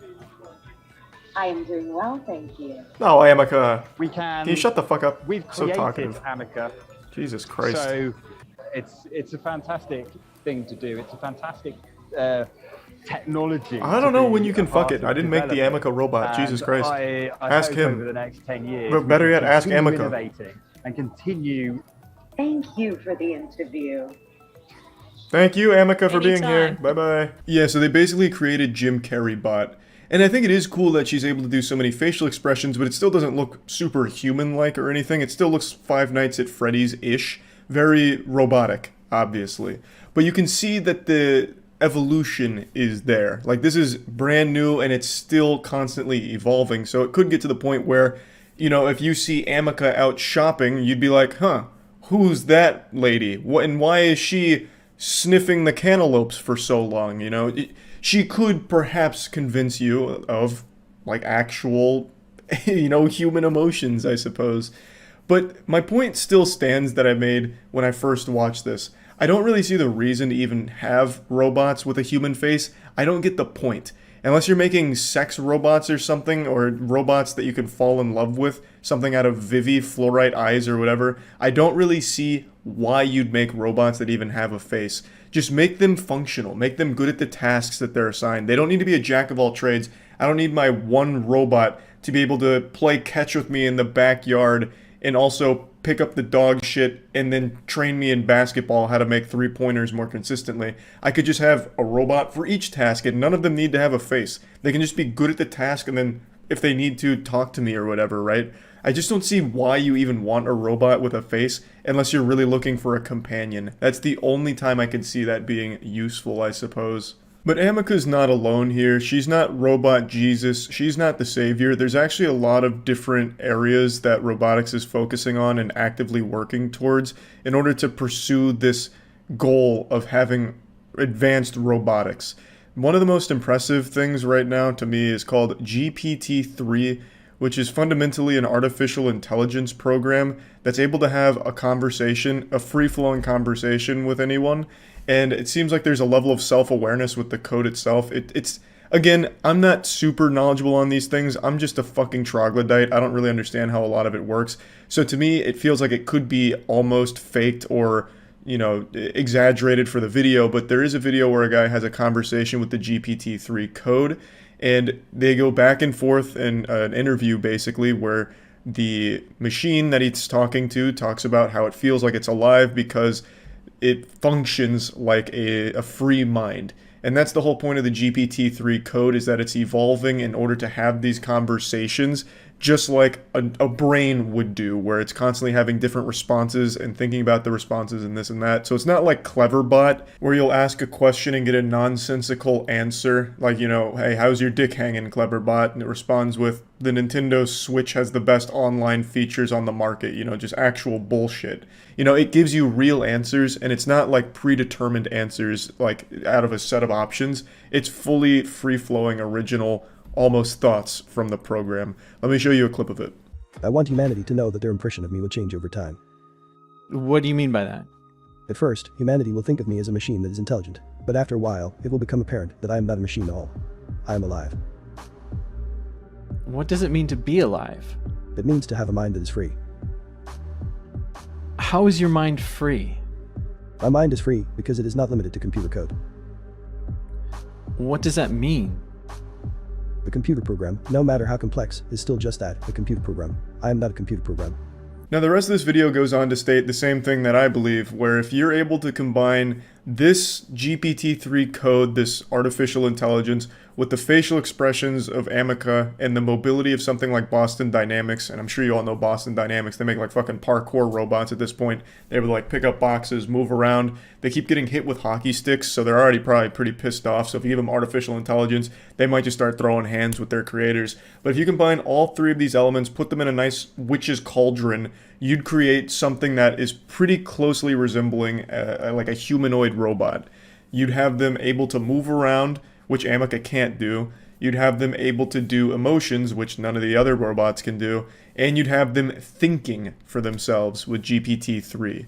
So it is pretty interesting, since all the components do exist right now. It's just no one has been able to assemble this triforce of power and create a real humanoid robot that's able to actually do things in the real world if you wanted it to. I'm not sure how everyone feels about the robot overlord future. I think it's a cool idea to have robots actually integrated into society. I think it's very cool and could do things that would really help in a lot of areas, but I still don't really see the point in almost having them convince us that they're closely related to humans in the way that they're able to express themselves and think for themselves. That just makes it a really weird future, because the whole point of the robotics is it's supposed to help people who don't want to or can't do certain things to make their lives easier. And if the robot's able to think for itself and emote, eventually it's going to be like, bro, I don't want to take your trash out. Hit you with like a fucking big frown. It's like, I would like to watch the football game instead. And then all of a sudden, maybe it starts getting lazy. It starts, you know, maybe injecting heroin. It's like, I'm too busy getting high. And then all of a sudden, now you don't have a robot assistant to help you. Now you just have a delinquent kid that lives under your roof for free. And, well, now what? Now you have to hire a robot to babysit that robot that's gone down the wrong path, and it's just a whole mess.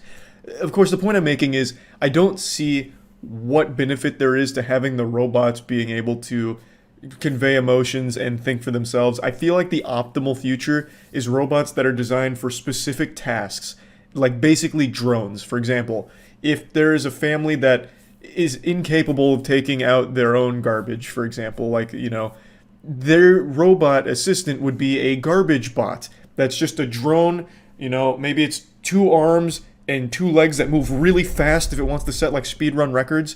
You put the garbage in and then you click the button and he just takes it to the curb and comes back. You know, it doesn't need to be a robot that thinks for itself, right? And it doesn't need to like show you emotions. It doesn't need to have like a big fucking smile on its face like it's happy about it. At least that's my thoughts on it. I again just think it is better if the robots are designated for specific tasks to help families that need the assistance, as opposed to a jack-of-all-trades robot that's fucking Nobel Peace Prize winning and able to come up with their own like stand-up comedy routine thanks to their evolving AI brain.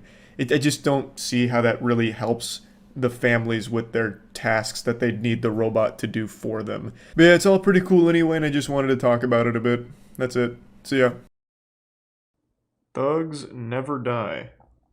Thanks for resub, Smelly Fettuccine. This game looks pretty good. These thugs are not dying.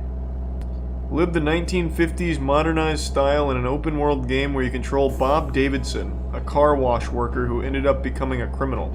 In Freedom City, the only way to live a great life, is by becoming a criminal.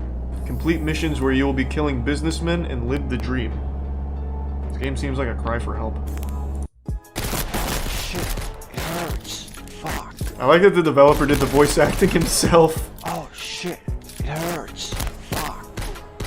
But he couldn't get too loud because his parents were sleeping, I guess. Oh shit, it hurts. Fuck. Alright. This is good. We've already found 2... Well, last one wasn't really fun bad. But this one looks like it could be fun bad. Let's give it a whirl. Steam new release is fucking killing it right now. Hope the audio doesn't clip like that in game. Hey, I've got some bad news for you. I don't know the story of Bob Davidson super well, but I can tell you one thing. This thug doesn't die. And by not dying, he gets real loud. So that audio is going to be clipping. So just get used to it. Okay. Thugs never die. Let's go. Come on, baby. Let's ride. I'm ready to get crazy. Okay. Thugs never die. More like these thugs won't start at all.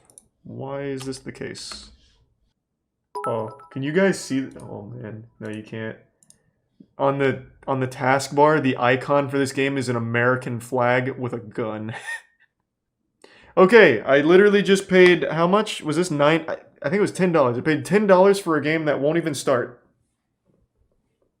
Jesus Christ.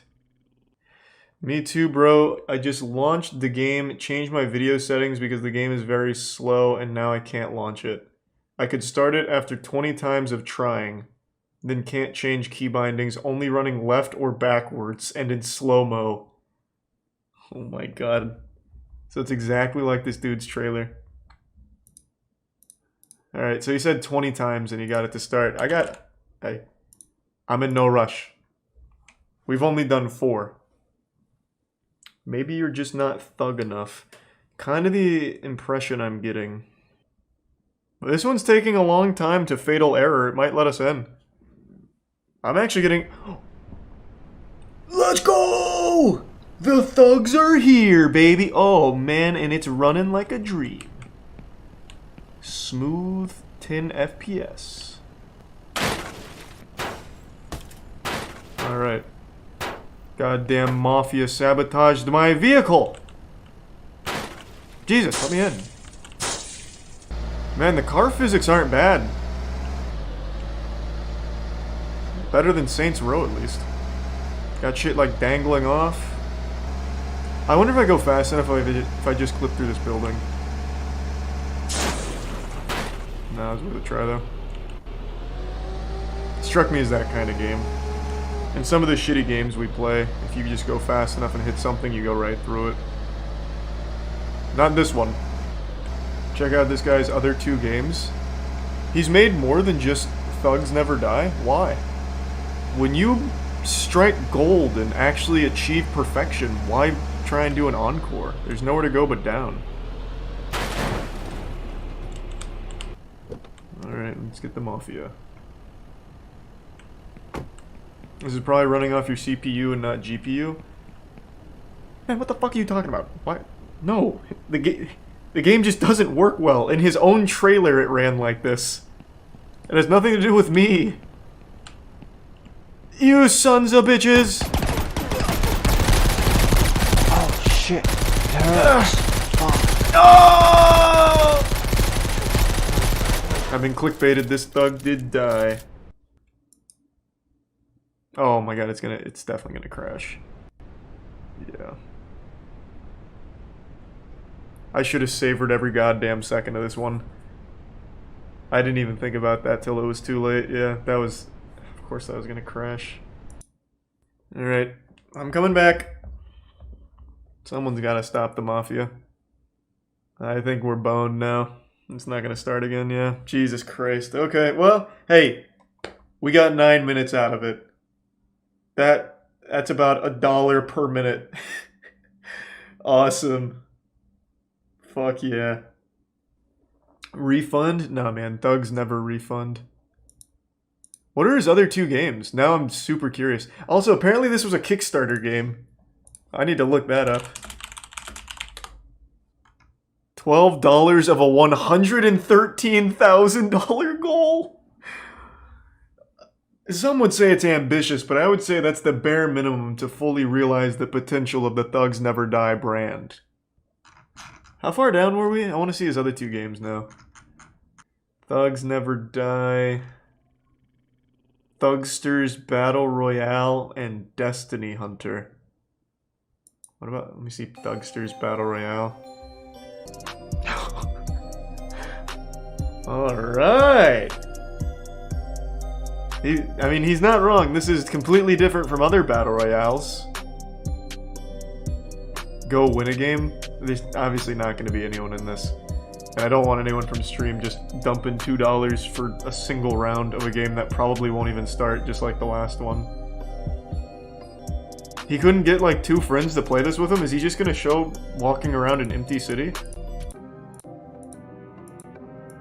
I mean, he's right, it is... Oh, here we go. Wow. That is completely different from other Battle Royales. There's no one in it. It's like the culling. So far, the 2 games we found right off the bat were pretty interesting. Not bad. December 29th and December 30th have been a good day for bad games. There's plenty of free games on itch.io that are pretty bad. That's different, man. The people that post games on itch.io are oftentimes very young, like actual young teenagers. And I'm not just going to play like a bad game from them and like, I don't know, make them feel bad. But when you're putting it on Steam, you are actually charging for it. That's a whole different beast. Initiating moisture.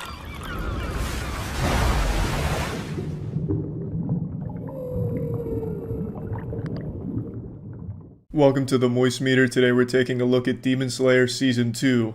And god damn, by the end of this season, the hype was so unbelievably high, I had to control my own breathing to stop myself from coming in my pants so much.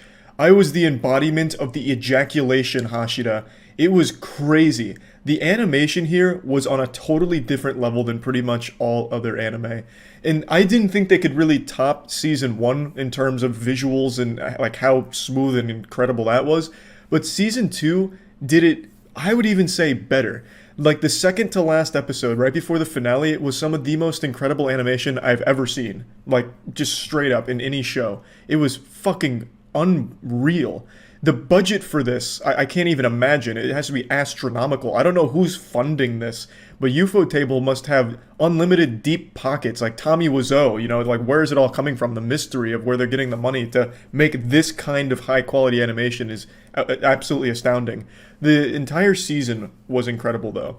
Like, I will say, it got off to a bit of a rocky start in my eyes because the first 7 episodes are dedicated to just breaking up the Mugen Train movie into 7 episodes. Except for the first episode, that one was fresh, but after that it was just the Mugen Train broken up into episodes, which, again, I knew it was coming, but still didn't really like that much. But they did announce it beforehand, so it didn't ruin the show for me. Christmas wasn't cancelled, the Grinch didn't come in here and wipe his ass with Demon Slayer or anything. But I will say, since Demon Slayer is 18 episodes and 7 of them are dedicated to content we've already seen in the movie, it was a little underwhelming, but those 11 episodes of the Entertainment District arc are fantastic. It'll put some hair on your chest. Like, the last 5 or 6 episodes of the season are almost non-stop action, full throttle, nuts to butts, never stopping, and it is beautiful. Just when you think they're reaching this crescendo, the climax, it just keeps going and keeps ramping up, and it's so good. Even my least favorite character in the show, Zenitsu, had moments here where he was really badass and did some cool shit, and not only when he was asleep. So Zenitsu, when he's awake, is just a whining, bumbling imbecile and just constantly screaming and yelling, and to me it's super grating because it's all he really does. But when he's asleep, that's when he enters like the goddamn avatar state of ass beating, and it's great. But every time he's awake, it's just, I don't really like him as a character. But this season, when he was awake, he did more than just snivel, cry, shit his diaper, whatever. He actually participated and was able to actually contribute meaningfully and have moments where he was badass when not asleep. So that was good to see. Hopefully he'll continue to grow as a character because I think he is a very cool character. Or at least half of him is. It's a full-blown Jekyll and Hyde thing where when he's asleep, I think he's a cool character because he does cool shit, he says cool shit. But when he's awake, man, I can't fucking stand the guy. Inosuke also has a lot of moments to shine here. Inosuke does a lot of cool shit, very important character, and just really fun. Tanjiro, of course, goes into the absolute overdrive turbo mode and unlocks some new power and gets crazy strong. Nezuko as well. Every character here gets stronger and cooler. And of course we get a new Hashira to follow, Tengen, who had big shoes to fill after Rengoku, and I think he does a fantastic job. I think he's a really cool character, we get a lot of good background on him, and he is just such a fucking machine when it comes to his fight against the main villains here, which I'm not gonna spoil, and it's just really fucking fun. He's a good character. I will say though, across the board, I don't think this season has a lot of character development past their power levels. I don't think the characters themselves develop that much, nor their relationship all that much. Things kind of, by the time the season ends, they're kind of the exact same people they were coming into it. Maybe a little bit closer, and we as the viewers get more details on some of the background, but other than that, I don't think the characters themselves reach some kind of new level of enlightenment or development.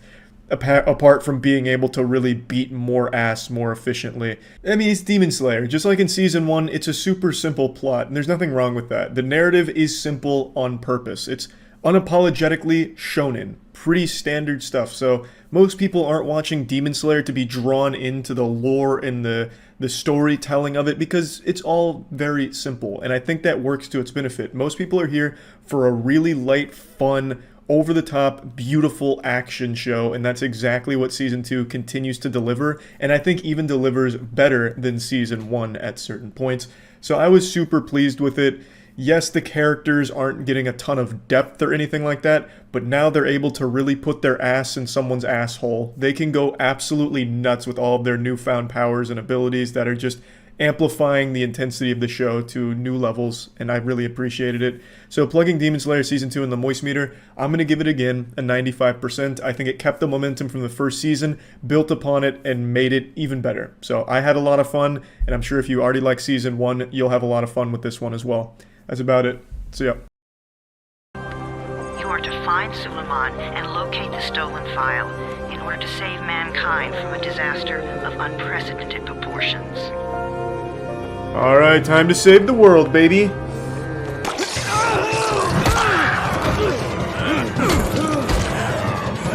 Man, none of this is familiar to me at all. Jesus Christ. No! No! Damn it! He just saved my life, too. Why even bother saving me if you don't know me very well? I fucking parachuted in here and immediately got my ass beat. What makes you think that I could be of any use to you? Yeah, I don't remember any of this shit. Fucking jumped off the battle bus right into the mosh pit and immediately got some, like, important guy killed. Keep my dipshit brother from killing himself. Alright, you got it, Jade. I'll do my best. No explosives, Rahim. Hey, Raheem. I swear to God, man. If you ruin my chances of getting laid with your sister, I'll push you off that balcony. Get your ass down here. Christ on a crutch. Raheem, check this out. 360. Oh, I didn't leave the platform. 360. Okay, I just keep drifting back on. Here I come. Pencil dive. Holy shit! Most eaters suck at climbing, so the harder the terrain is, the better for you. You want to know one of my big pet peeves? In zombie movies and games where they think it's cute to just rename zombies to something like silly, like walkers or eaters. It's like Australian slang where everything's made by like a child, like brekkie and Mackie for McDonald's. Look, we all know it's zombies, just fucking call them zombies. It doesn't break immersion. Excuse me, boys. Can the zombies do parkour? Let's see. Look how dumb you guys look down there. Wow, this guy's really coming for it. Oh my god, wait, this guy's nuts. Holy shit! He's gonna hit like a mean backflip into a gainer. They're stacking on top of each other! Here I come. Whee! Outplayed. Another one, huh? Let me know when you've had enough. Another one, huh? Ah! How many times do I have to teach you this lesson? Easy tier 1 basify. Whoa! What is this? This is gonna make him so mad. Check this out. Yeah. Okay.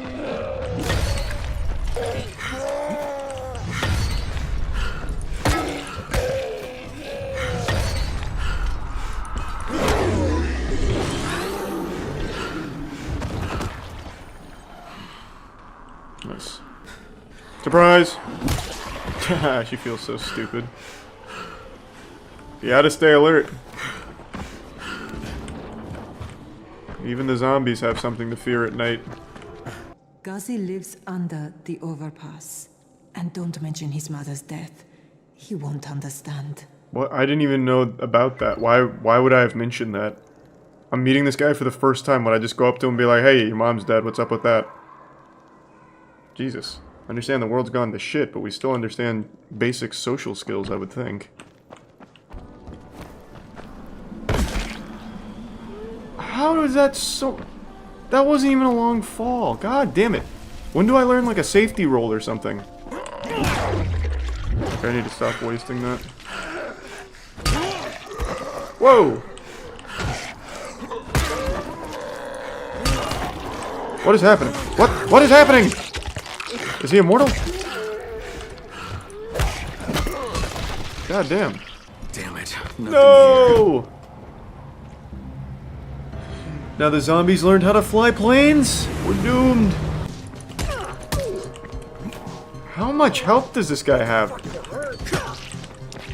They're invincible. It's okay, I hate that kind of scripted shit. Okay, well I wasted so much durability there. Don't fight them. You can't fight them, they're invincible. Run, Crane.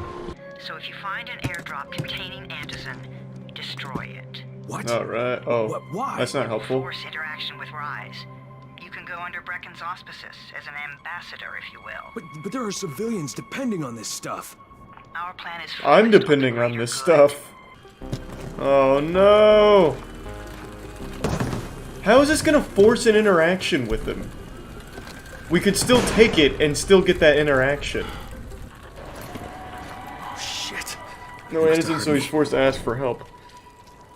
But we could still take it and he'd still be forced to ask for help. Unless he doesn't need it, I guess. Which I'm sure he's... Oh, he's hoarding it. I see. Oh, what the fuck? How did I miss? Oh god. Oh, I'm so dead. That couldn't have gone worse. Move. We'll talk when I get back with the answers in, okay? Yeah, Jade, if you can call me back at any other time that's not now, that'd be great. Now I'll give you a choice. Very simple. Your right hand or your left? Left. Was that my left or your left? Damn. That was a big brain play. Hey, Rias. Didn't mean to interrupt church here. What do you want? Hey, free machete. And free hand. You're going to be climbing antenna towers and Oh. switching on shortwave radio modulators. Most of my men are too slow, too fat, or too Far drunk Cry to climb a formula. tower like that. Unlucky. Here's hoping Dying Light 2 has none of that shit. Oh, I almost didn't see that. Man, just sitting in there taking it. That guy's just on fire. What is happening here? Is this where the masochist zombies hang out? Oh, he was just looking for any excuse to kill that lady. He hated her. Okay, looking pretty good. My trap is working well. Outsmarted. Follow me.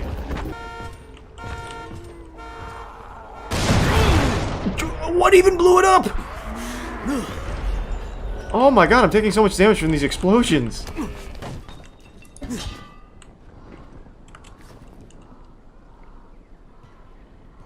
It didn't blow up on impact? The zombies down there are like, oh my god. Good heavens, where did this come from? Oh, it's back. What kind of sorcery is this? Unlimited propane tanks.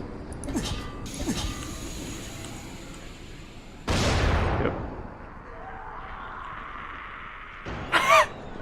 One guy was very upset about that. I'm tired of the stork dropping propane tanks in my field. Oh, it didn't come back. It's kind of far, actually. What the fuck was that? What? Okay. I guess someone hit me with a spitball. Wow, what a big brain play. Idiot. Hit her too. Man, this guy's like my best sidekick. She can't catch a break. Nice. This guy is great. Oh god, I didn't realize this was lockpicking. Fuck! Jump on the car! Why couldn't I jump on the car? Babar is not in great shape. But I think we'll make it. Jesus Christ, slow down, Babar. Okay, he's way too... Alright. He's really gung-ho here. Oh, wow, he's already halfway across the map. Jesus, Babar. I'm cured. Let's go. Oh, nice. That was easy. And now we have to run all the way back. Wonderful, Babar. I'm very happy about this. I will attack him mentally. Whoa, what the fuck? Babar's a goddamn wizard. Oh, Jesus. Do it again, Babar, please. Oh, good God. He's fine. Keep up the good work, Babar. Yeah, Babar is off the leash. Oh, God. Alright. Okay, well, let's go. Take me... Jesus. This man, he means business. Hey! You have saved countless lives. No doubt. I got a good blueprint out of this. The Exorcist. It seems like it's actually useful.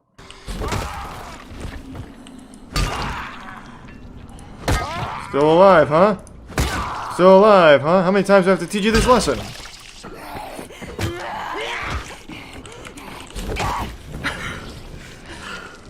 Alright.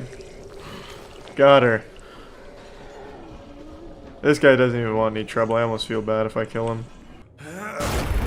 No! What the fuck is that?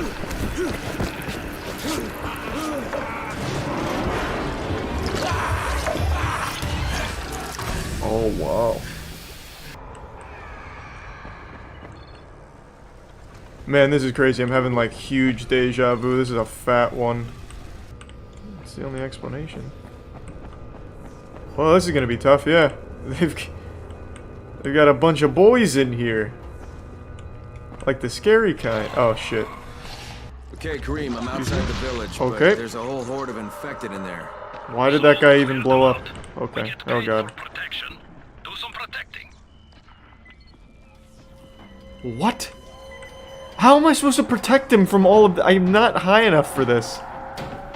I have to close the gate and clear the— Well, I shouldn't have done this at night. I literally can't do this. That was unlucky. Hey, good luck, village people. I see it.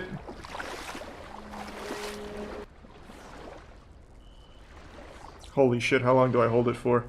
3 minutes. Okay. Well, that's alright. Almost there. Oh.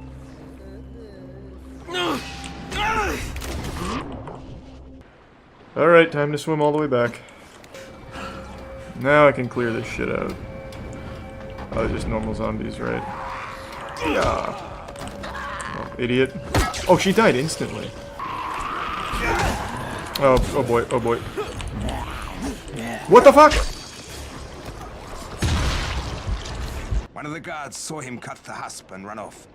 Someone's got to do something about that guy. I'll kill him. Fuck Gas Mask Man. I'll take him down. Gas Mask Man sounds like a Kojima character. Like Die Hard Man.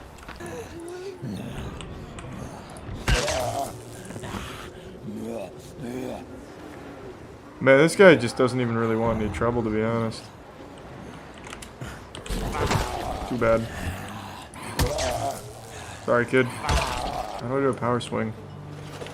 Holding left mouse didn't do anything. What the fuck? Yeah. Yes, this thing's still good. I like it. Finally, a weapon that does damage.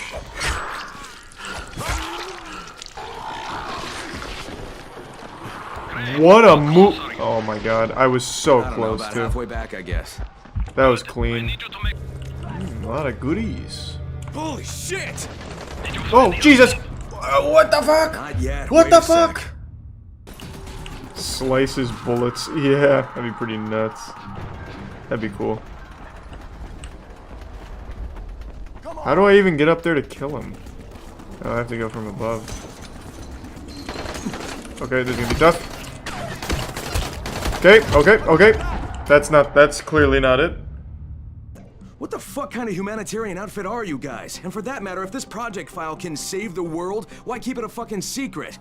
We're not paying you to be insubordinate, Crane. Whoa. Get this done. I bet you wish you didn't burn all that Fuck you, antizin asshole. now. Still fucking incredibly stupid. It didn't even make sense story-wise. He could have just hidden it. Alright. Can I jump off? Oh, yes I can. Oh, close call. You see that, Raheem? Holy shit. Excuse me. Okay, alright. I just got really beat the fuck up. I thought I would plow through all of them. Very good, very good. Raheem's voice is shit. It's one character and he's a very minor one. I think all the main characters have been fine. Subbed anime fans when they hear English. To be fair, Japanese is just such a cool language. I don't think I can kill these guys. Oh my god, they're gonna beat my ass. You can kill him, you can kill that guy, just leave me alone. Leave me alone. There we go. How is he still alive?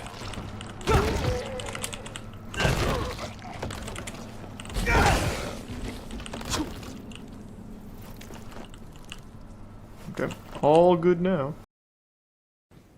I'm still learning the speedrun, so it's not going to be super fast, but the record's like 30 minutes, 18 seconds, I think, from distortion. My personal best is 4 hours and 50 minutes, so I'm pretty close. I'm knocking on the door to world record. Might even be this run. Let's see if I get this first try. This one's for my city. Let's go, baby. First try. I'm actually fucking nuts. That's pretty hard, so I will take that. Alright, let's fucking go. Damn, that's good. Okay. And I think the route changes from here. Since last time. So I'll grab a grace and then check the VOD. Where does this warp? Nice. We got it. Does this volcano warp? You no longer have to go to Abductor Virgin? Oh, this goes... What? Bro, this new route is wacky. This is Insano style. Okay. We really don't want to fight the bosses with an unupgraded weapon. Yeah, if they could find a way of, like, cheesing the bosses, this could go all the way down to, like, 12 minutes. Because you can get to Farum Azula within 10.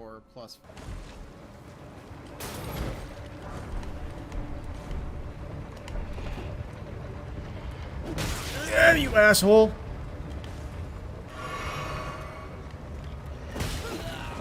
That might be too far. Oh no, we're good, we're good. That works. Those backup strats. I'm going for it because I'm fucking maniac. Jesus Christ, I'm nuts. Holy shit, I'm such an animal. First try. Okay, that's easy. What's up, pussy? Yeah.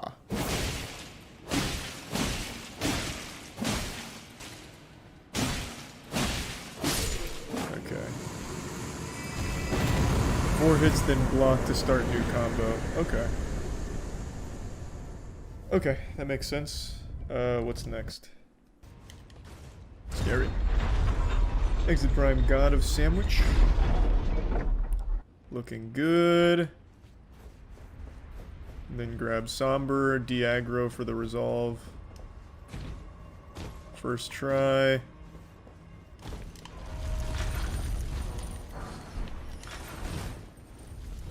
Looking good. That was very nice and smooth. That was very, very good. Sub 29 with shit Elden Beast RNG. Distortion has gotten 2 world records in the time that I've been trying 1 run right now. Oh my god. That's wild. Alright. Ah, god. Okay. This is the run killer for me. Godskin Duo is so uncooperative. They fuck me up. Now I'm sure he's gonna pop a Rune Arc before getting to them, right? So he'll pop Rune Arc in order to take 1 extra hit. I'm not gonna bother. But I respect it. God, so clean. He didn't even have him stack, actually. He just focused 1 down. Okay, maybe that's the strat. That was dangerous. He also didn't pop the Rune Arc. I guess he just didn't... Oh, he didn't buy it. Oh my god, this is clean. Oh, unlucky. That 1 extra hit cost him like 1 full second. Alright, we're ready to ride. Fuck it, I'm going for it first try. If this doesn't work, I'm gonna get the closer grace. I'm feeling confident.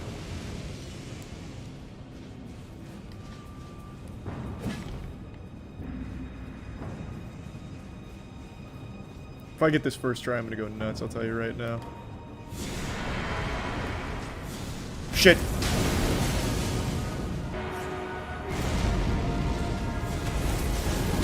What an asshole! Bro, that roll is so busted.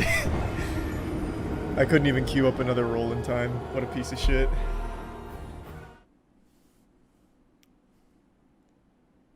Yeah, that RNG was a lot worse. Yeah, he kind of got fucked up. Let's grab the other grace.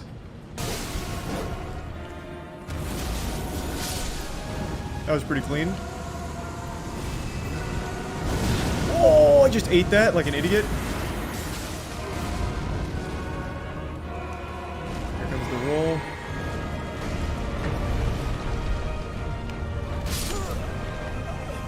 I didn't see where he went. Damn. I hate that move, man. That move sucks. Fuck.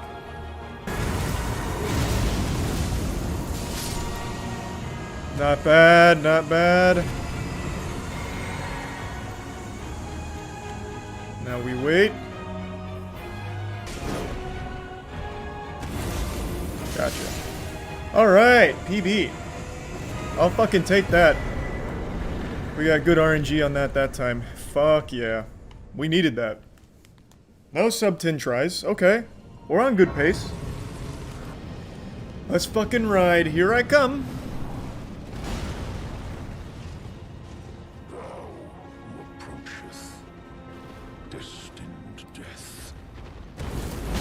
Okay.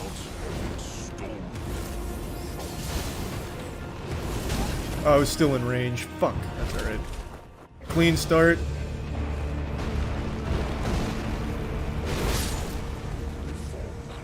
Excuse me?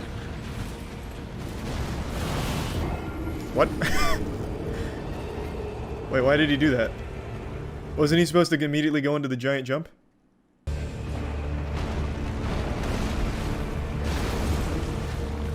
Oh my god, I can't believe I just did that. What a mistake. Whatever, play it safe. I can't believe I did that. No! I thought I could get that last one off before the second part went. I gambled. I risked it. Oh, no FP!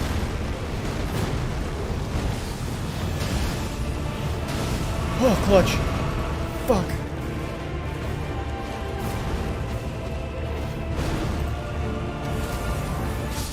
Alright, what a fucking save. Oh, that was fucking -1 HP. Yikes. Ice in the veins, baby. Too easy. First try, that's how we do it. Nuts. Wow. So smooth. So fucking smooth. I do have Fanged Imp. I already put it. So Fanged Imp. Resolve. It should be... Oh, he doesn't even do 3 in the chest. Can you break his AI without doing the 3 in the chest?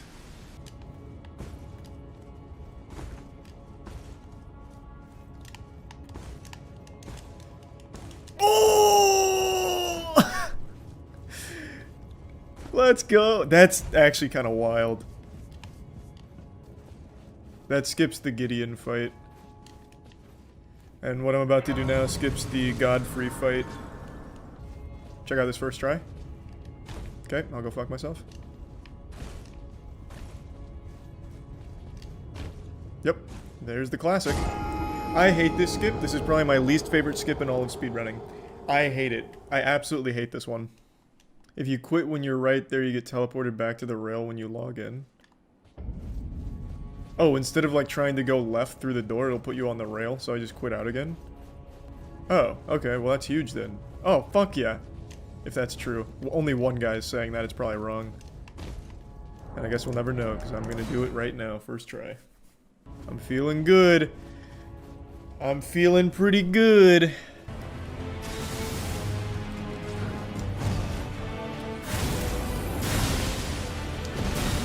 Oh shit. God damn it. Just a little rusty here. Going for it. I panicked. How am I still alive? Well, there that goes. Fucking teleport. Nah, sub hour's dead, but I can still do sub 2 hours. If you cut out, like, all of the time I spent watching the VOD. So, like, actually playing, it'd be sub 2 hours if I don't keep fucking this up. Did we get it? Yes, sir! What? Okay. Why did that happen? Okay. I haven't seen that happen. Oh, you have to be hitting the whole time? I couldn't take a break? Oh. Well, let's see if I can do it the old-fashioned way, I guess. Probably not. I didn't know that. Let's fucking go.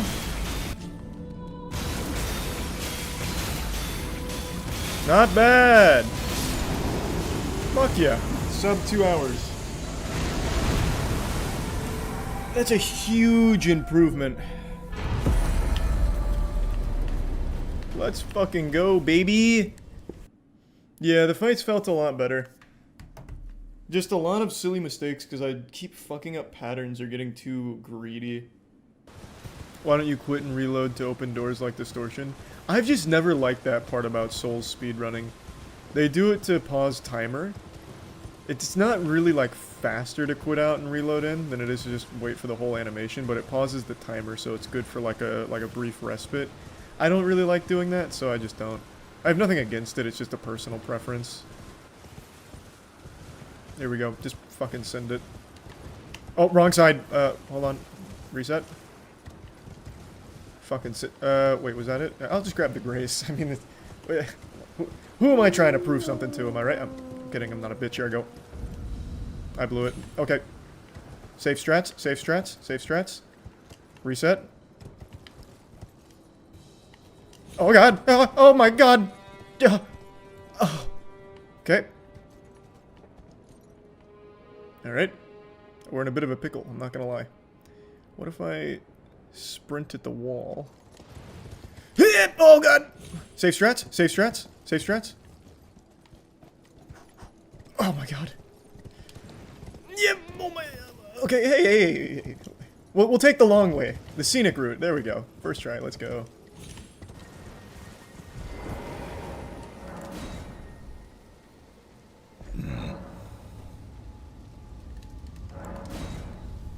Okay. Wrong warp first try, imagine.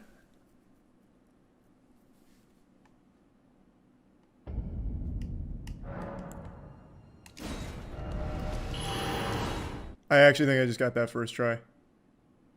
That timing felt so good. I was in the flow state. First try. Kind of fucking gross. Yeah, I went full-blown flow state there. Did my eyes roll into the back of my head for a minute? Could you see it on stream? Charlie was gone for a brief moment. I was in the mainframe. Oh, wow! He hasn't done that before. Holy shit. He has never been able to reach me. Maybe just play it safe. That was scary. Yeah, I guess I should have just rolled. I thought I could just run straight through. He's never actually got close to hitting me. Granted, I've only done 2 runs, but I thought that was plenty of data. Actually, I changed my mind. I'm grabbing the second one, too. I'm a little baby boy. And I need that sweet embrace of the grace.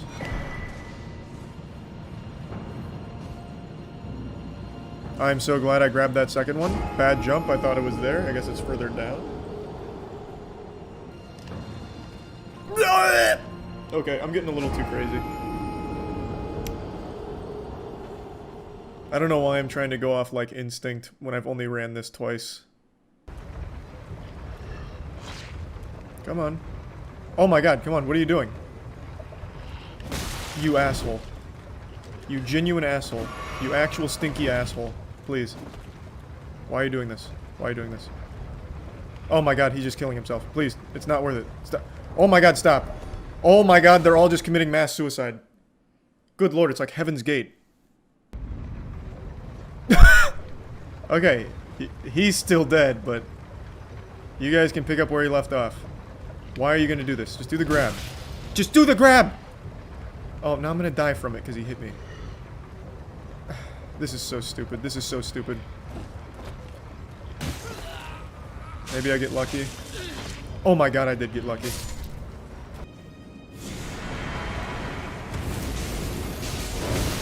Well, that couldn't have gone worse.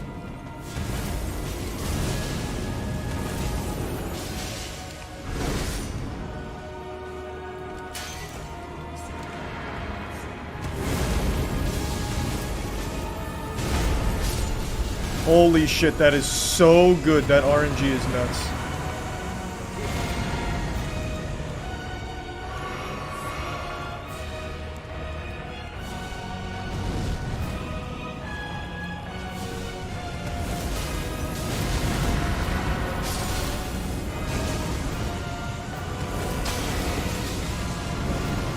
That RNG was nuts!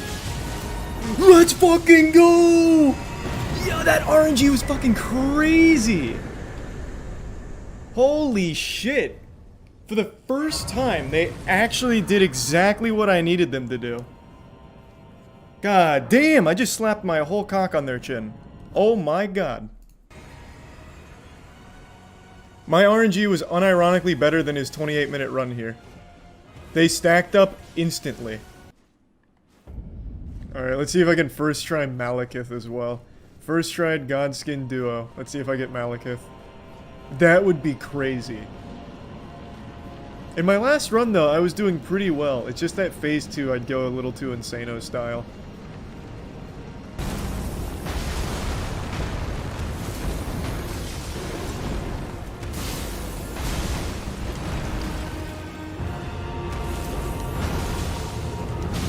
I definitely thought that was taking us to phase 2. Okay. Well, that got sloppy for no reason.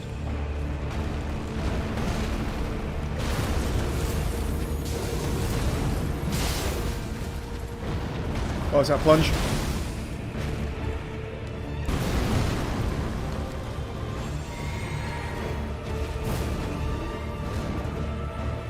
Slow walk.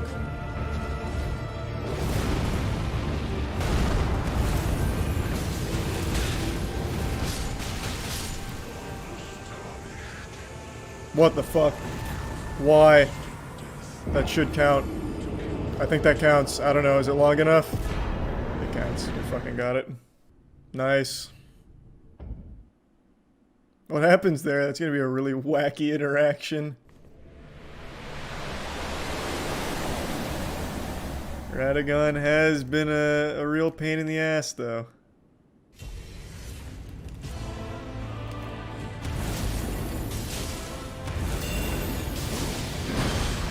I've done that every single time. I keep forgetting that he does the second part now.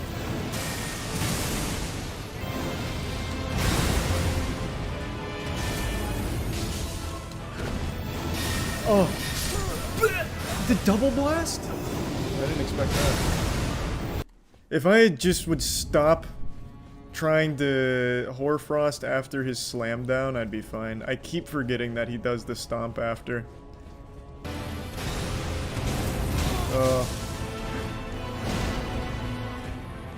Everything was full combo.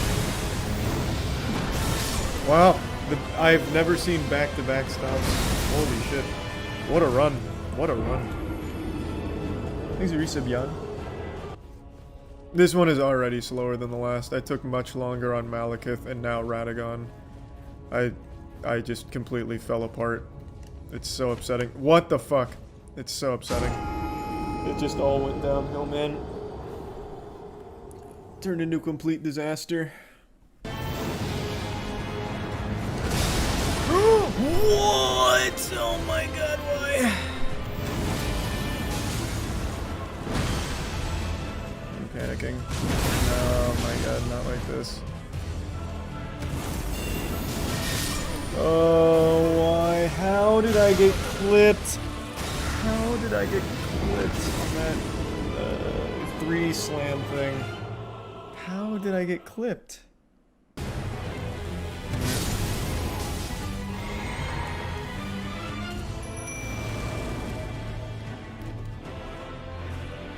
Okay, not terrible.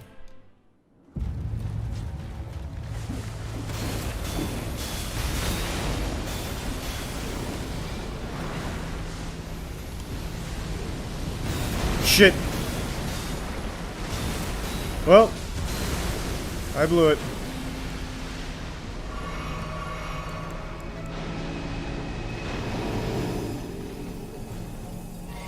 What a shame.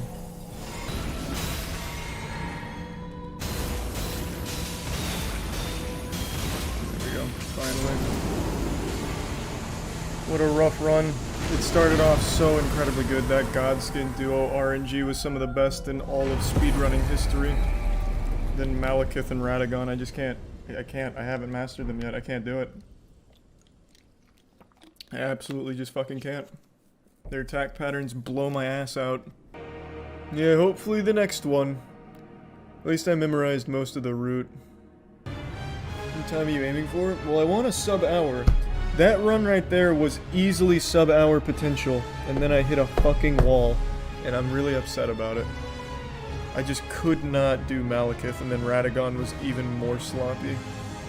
But I was on pace to easily get an hour. Yeah, we'll get better at it.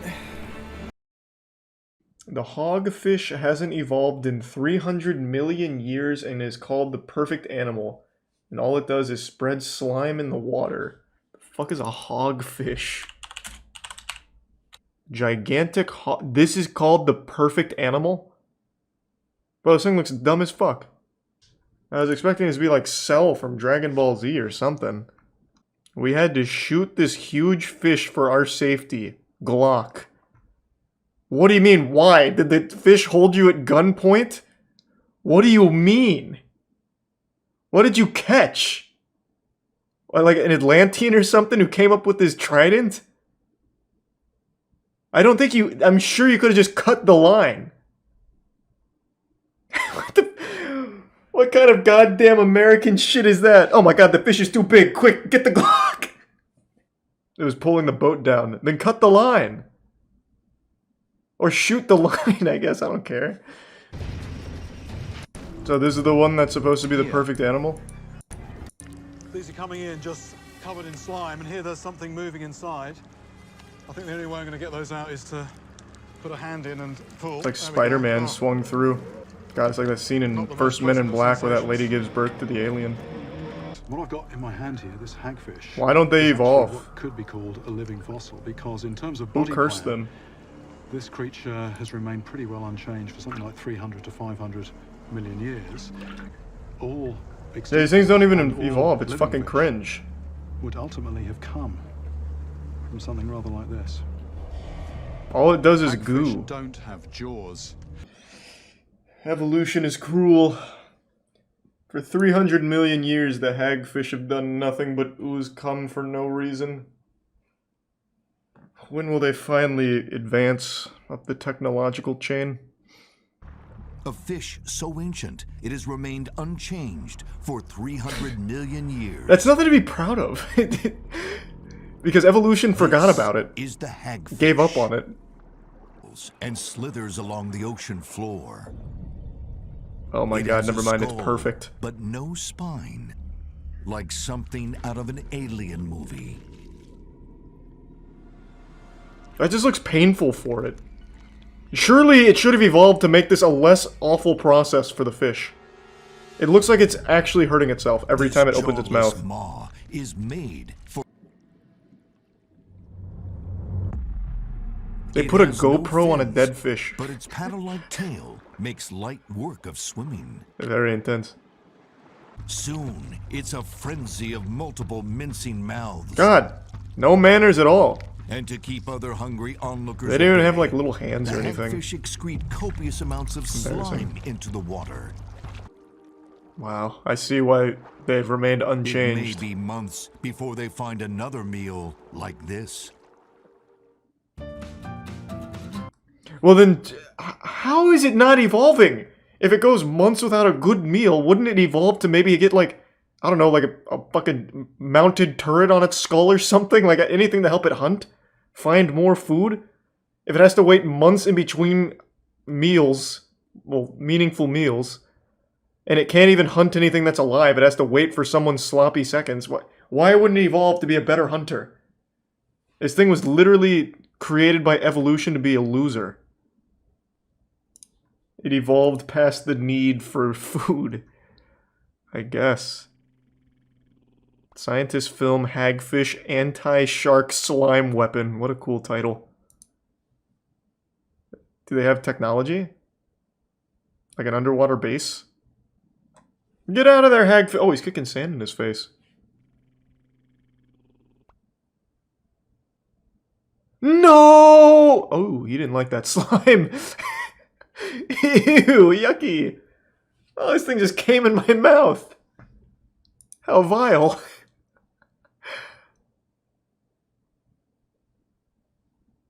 Yeah, maybe it is perfect. I mean, as far as defense goes, I imagine it's pretty solid. Like, if I was getting into a fight with a dude, and I got my hands on him, he just fucking ejaculated on me, I'd be like, oh my god, I think I'm done. Well, I never. It's enough of this. Man, these sharks really want the hagfish. When will they learn? They're dealing with perfection.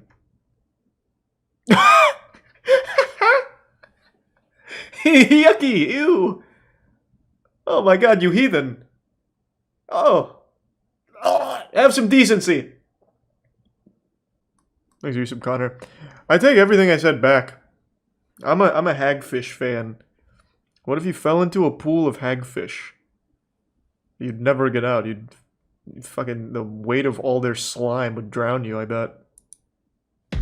They're sneaky, they're slimy, and they're hungry for meat that secrete stringy proteins when the hagfish feels agitated. This slime can expand 10,000 times larger in under a second, making it a lethal choking hazard to predators. Man, it's such an off-meta build, too. It doesn't do anything except slime. Literally all it does is slime. Many hobbyists are actually turning their pools and it somehow works into self-sustaining as like a rogue build. Ecosystems for fish and plants, ears, and the crevices of your body. If it got in your mouth and started to expand in your throat, you could choke very quickly and drown. Eventually, God, what an awful way of going out. On your body. What creature defies science, carries your money? What? You're telling me the hagfish has robbed me?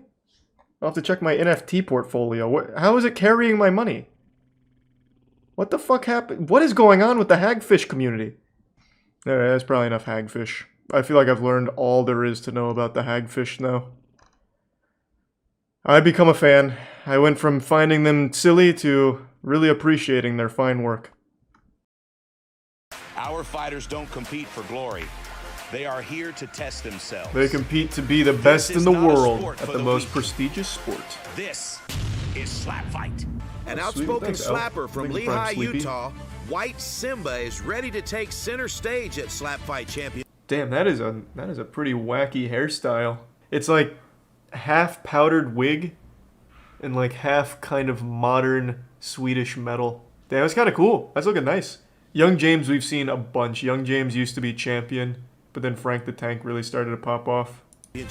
But first, he'll have to get by veteran fighter and 5 former gift subs champion, Moran. Young Resubbed James. Young James in Toyota. Is that the real Young James? As in Young James here? Person and just created this slapping god basically. And, yeah. Take over the world with this shit. So, okay, Don't be shy. Take over the world. You know, I'm gonna slap James so hard it's like gonna explode every single brain cell in his head. So I'm gonna keep that mental. It's all mental. I love the shit talk.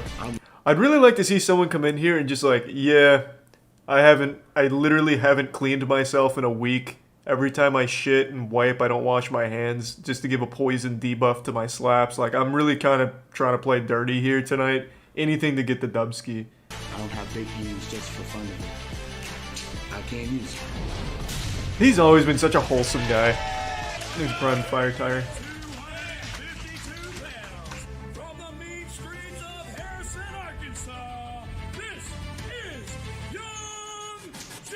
Young James, back in the Mega Mix, baby. Young James always starts with a hat, but after the first slap, it usually sends it into the spectators. White Simba is going to have the first slap by default. Oh, shit. And this is going to be our first opportunity to take a look at White Simba. Oh, there's a lot of elasticity in this slap. Ooh! A fantastic slap by White Simba. Quite an unorthodox. Bro, that was like some Noodle Man shit. God damn. Okay, White Simba's going to get a warning for stepping. If you look in the top left-hand corner of your screen, it's not allowed. Yeah, I think Young James got is this. using Wolverine's technique. Yeah, yep. With a knockdown in round 1. He's gonna undo the braids in his hair. God damn. Touches Yeah, that was a bit of a stumble. Count that as a knockdown, so that will be 1 knockdown for young James. White Simba's made his way back to the barrel. He was not expecting that Looks kind like of he's power. going to continue. He's gonna really have to step it up here. White Simba with the windup. Oh! White Simba knocks young James down in the 2nd round. Oh my! We got ourselves an ass greaser. This is gonna be Trying to get back to his feet. He needs a little bit of help here. Holy smokes! Such a good sport too. So he is going to lose his 3rd. That means young round James slap. gets 2 slaps. This is his chance right here. This is That's the DPS assuming that young phase. James is going to continue, and to see White Simba lay him out in 2 rounds is outstanding. Yeah, that is pretty rare. Young James has always had some of the best defense in the league. Young James is a A tough jaw fighter. of titanium. There's no doubt he's going to continue. We're at the bottom of round 2. Crit incoming? He just might, He's gonna man. stick with Wolverine's Let's technique. see. Here we go. Oh, and Ooh, he a clubs little White off target. Simba right in the neck. The power was there, the aim was off. That's not good. He's going to receive a warning for clubbing. His White round Simba 3 gives me the slap same due to a vibes stepping as Matrix violation. Reloaded twins. I forgot their And so young names. James is going to get to The Wachowski twins? No, that's the directors. I'm talking about the twins from Matrix Reloaded, the ones that like phase through things. And here we go. Okay, good slap, but White All right. Simba eats it. Simba's really starting to feel it. His defense is much better, and now he knows what to expect. This is kind of scary for young James, I think. And Simba keeps White Simba's smiling, gonna which is pull himself scary. Together here. Oh, God. Round 4. He's summoning some demon energy. Here's the windup. Oof! Oh, White Simba drops young This James guy's again. good! And this fight is over, ladies and gentlemen. We have a knockout. What the fuck? Oh my! God, just look at that stare. White Simba and young James is still Man's on looking the evil. floor. Holy smokes! It's like the technique doesn't even seem that strong. Man, that has some I mean, he is 6'5", what was he, 6'5", 260 or something like that. So I guess just by default, he's got a lot of meat. The fluidity of the strike, true, he's like water. That technique was really, I guess, much more effective than it looked. Because young James, he went like 14 rounds with Wolverine, who was the 2nd best slapper in America. Here, young James didn't even make it 3. You think your background in tennis helped you score this win against young James tonight? I'm changing the game, baby. This is gonna go far. You know, I've been training hard for this shit, and that was easy as fuck. You know, I'm just but it's Simba season, y'all. I like this guy. I love that shit. I want to make this position clear. I think sports are a lot more fun when you let the players be able to express themselves however they want. Aside from like fucking like racist people, of course, obviously. But when you're just like playfully bantering with your opponents, I think it adds a lot more fun to the actual sport. It creates a narrative. It creates a story. It's a lot better for the overall health of it. So anytime I see like esports is a great example. When a player gets fined because they made a tweet that was like, we just swept too easy. It's like, fuck that. That's the kind of shit I like. That's good energy. Shows that they're into it. Gets the fans more into it. I think it's great. Of course, there is a line, like I said, once you get to like some racist shit, that should never be allowed. But just playfully bantering like that, it's Simba season, it's easy. I think that's great. Oh, NFL taunting penalties make me sad. White Simba shocks the I hate fans that. by making quick work Even of just young little James taunts in a get the stunning full upset, penalty. advancing to the semifinal You can't round celebrate. and It was such a good start for young James too, but once Simba ate that first slap, he just adapted. He buckled down. His whole body morphed. That was a really good match. All of the new faces are really impressive so far. All 3 of these were really good matches. I'm excited to see the rest of this tournament. I love that new people are getting involved. The sport has been growing a lot. And like I briefly hinted at, there is an upcoming huge production around Slap Fight, and it's really exciting. So I couldn't be happier for JT and the crew. They literally train for this shit all the time. So pretty much everyone you see on Slap Fight is a legitimate fighter. So they all go to like JT's gym, which is a combat gym. It's for like MMA, it's for boxing, it's for all, like pretty much anything combat related, as I understand it. And then they do the slapping on the side and train for the slapping. I think it's great. I love to see it finally like start to grow, and they get really passionate about it. So I'm happy about it. You should check out Acer Thorn. I discovered him a year ago on YouTube. He's currently suing me for $1.2 million for copyright infringement. There's vids about it. He also sued his university, parents, state of Arkansas, Google, Microsoft, etc. You're one of the people named in the Acer Thorn case? So as I understand it, and if you really are someone named in this suit, maybe you can shed a little more light on it in the chat. He is suing these YouTubers because for Acer Thorn's content, he only does paid content, paid streams, where you have to pay him, I think it's $20 to listen to him ramble. And some YouTubers used clips from one of those paid streams in order to talk about the points he was making. So he's saying that they owe him $20 per view on the videos they made about it. I only know a little bit about his history, but apparently he's just one of those serial suers that just sues everyone and everything for every trivial possible reason he can think of. In fact, he would probably even throw a lawsuit at me for defamation for even talking about it, I imagine. Which would be quite the power move.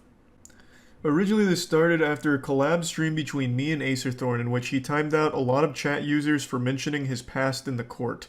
I didn't agree and asked what it was about. I was yelled at and he left in rage and later sued me. Somehow he attracted the attention of more content creators like Cretosis, Sid Alpha, and he added them to the lawsuit as well. Can't you just say no if someone sues you? I see we have a lawyer in here. You can't sue me if I don't agree to it. You don't have my consent. Honestly, this reads like a promotion. I'm a YouTuber and Twitch streamer. You can find my links here. Here's my YouTube and my Twitch.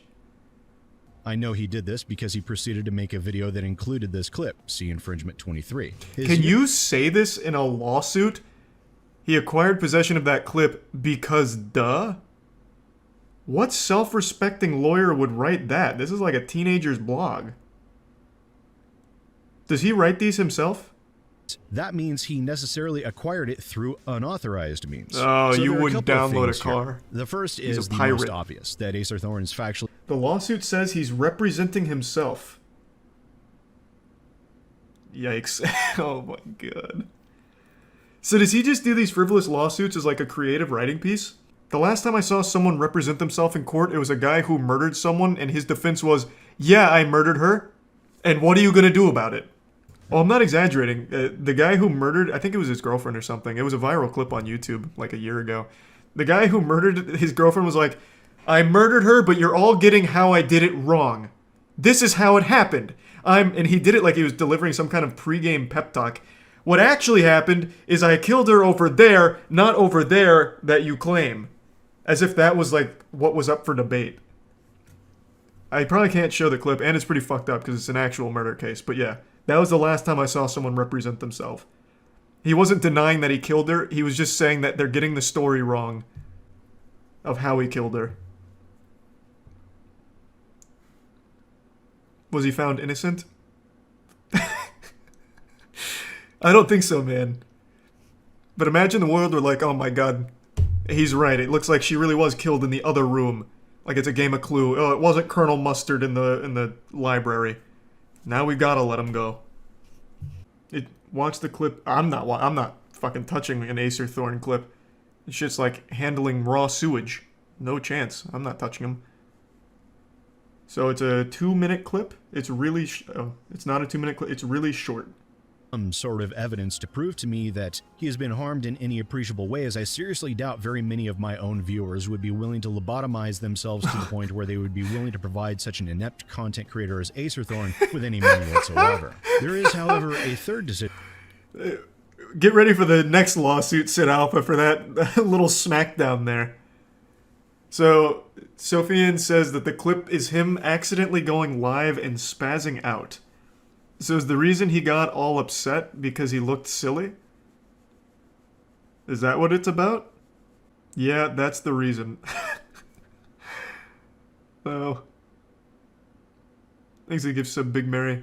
So how does that even happen? Like he accidentally started streaming and then what? Just making noises? Like, what was he spazzing out about?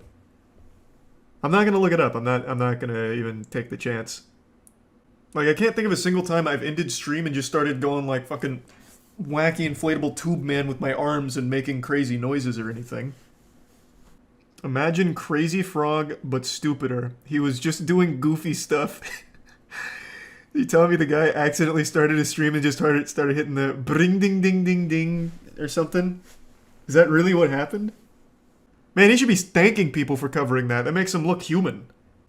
He accidentally emoted. Acer Thorn has ever questioned why. And while I know he's watching, I'll let him go and spend a few furious hours looking up a few dozen legal precedents that only tangentially relate to what he alleges. Why?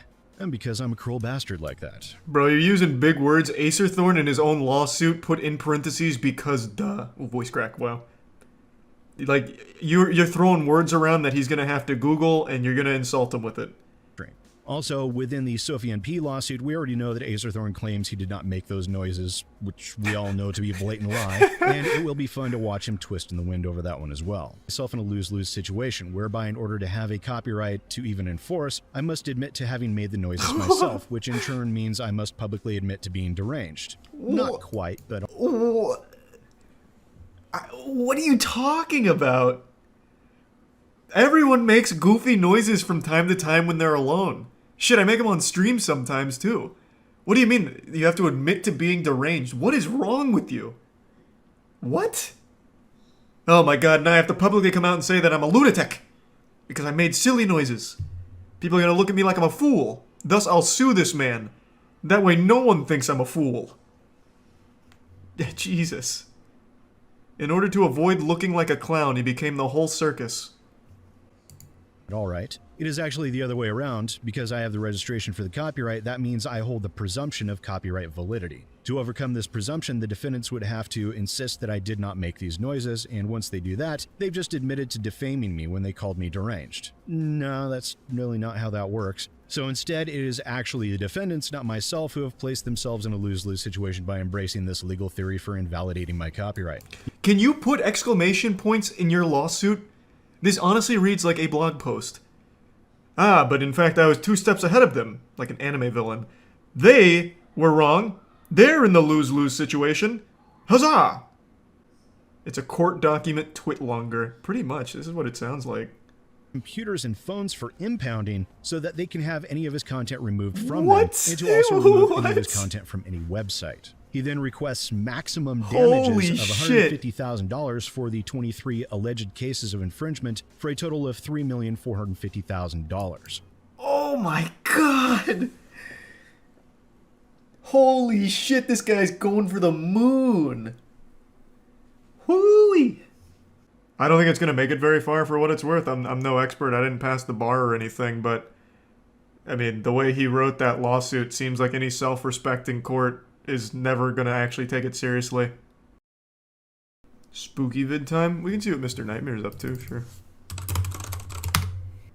5 most disturbing videos taken in an attic. Of course, it'll usually be dismissed as house settling noises, because who would ever imagine that someone or something would actually be up in your attic, or God forbid on your roof, right? Ooh, hold on, before this gets going, I think I already know one he's gonna show. He's gonna show that one we watched a while ago from Inside Edition where the neighbor made a secret passage into their attic in order to watch them sleep. And the guy put in like a GoPro camera to watch him, and it's just like this weird bald guy who looks like Schmeagol from Lord of the Rings, just like crawling through and looking down at them. You guys remember him? Man looked like he was perpetually covered in a thick film of grease. And then he got arrested, and I think his the punishment was he's not allowed to do that again. Like, I don't think he went to jail or anything, he's not allowed to go back to their house. It was basically, hey, can you not go into their attic? He got caught because the father noticed one night that there was a light coming from his attic, and it was the guy with a flashlight looking down or something. It was crazy. Shit was wild. He's a tier 1 crustacean. These videos may make you want to install cameras.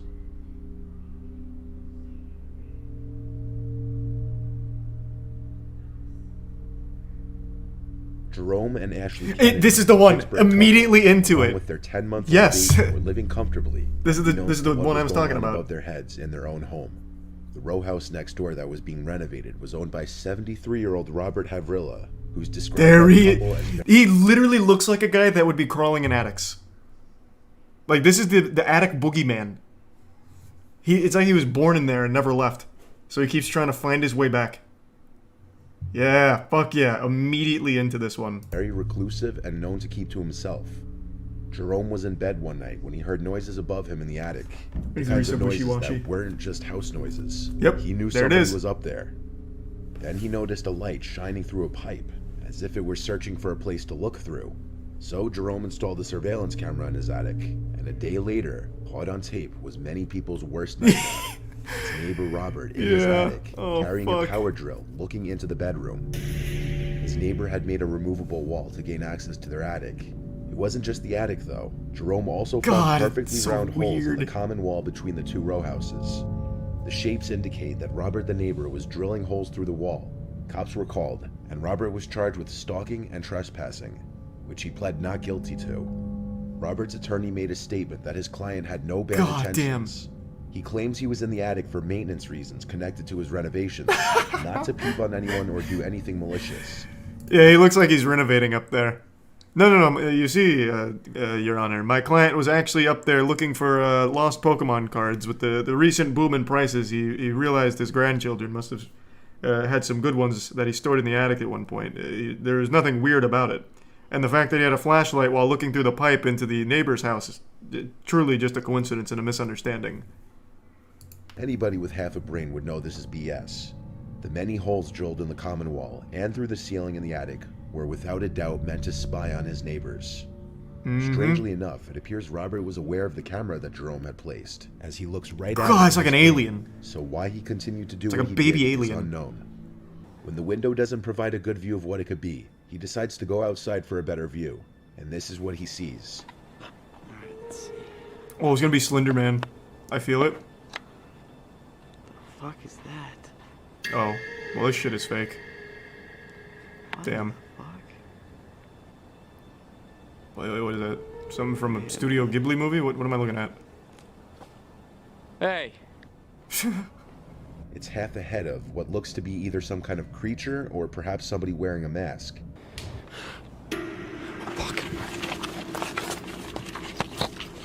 Oh my god. It's La No Llorona. other information is known of this video. Was it some kind of creature? Some people in the comments were saying it could be an owl. Others think it was a person in a mask with Man, what the malintents, fuck? possibly trying to break into the house. Man, what the fuck? An owl?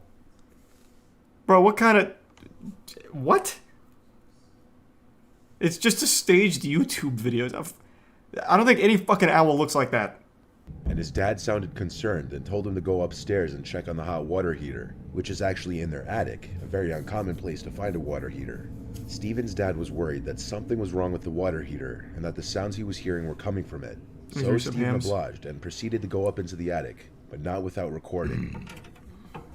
Well, there's another fake one. Mr. Nightmare's always done, like, real shit from everything we've seen. And the first video here was real, but the last couple here have been fake.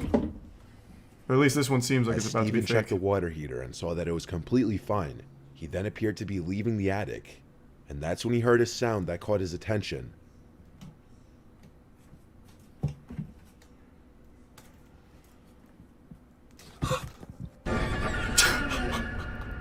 As Steven heard something come from inside a large, long box, he took a closer look at it and saw someone's eye peeking out. He's just one of the trying to use his holes. imagination like SpongeBob and Understandably, Patrick. The 17-year-old was Leave him probably alone. in shock. And I would have in this stomped video, you're that about- box flat. No, you would not. You would not. I know for a fact you wouldn't. I don't know you personally, but I know you wouldn't. Assuming that's real, there's not a single goddamn person in this chat that would have, like, fought that guy. All of you would have run. No way. You're not like the hero of an anime. I know I do this too. Everyone comes up with these like crazy scenarios. I would stop a school shooting if I was there. I would charge him and then disarm him using Dale Brown's kung fu techniques from the Detroit Survival Fitness. I would be the man to do it. But you wouldn't. You just wouldn't. So the man decides to go up there with a Exhibits lighting bricks. camera and check it out. And gamer.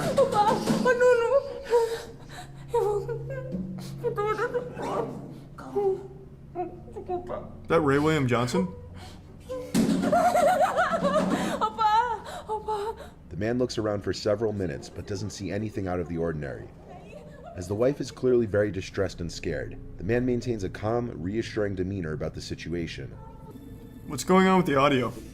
They going through a tunnel? Oh my, wait, that was actually Gollum. That is literally Gollum. It appears to be the wrinkled, gray face of an old man, peering down at the couple for a very brief moment, with an eerie expression. It quickly disappears back into the darkness above, going undetected by the couple. Some people believe that it may have been a homeless elderly man who was taking refuge in the couple's attic. No, I don't think it is. I don't. This is like a weird stock asset of, I guess, Dobby the house elf. That is not a wrinkly old man. This dude like looked down the ladder like a boss fight in Dark Souls. He just like swung his head over out of nowhere. It's not like a wrinkly old man. Plus the guy that went in the attic would have seen him. Gotta climb on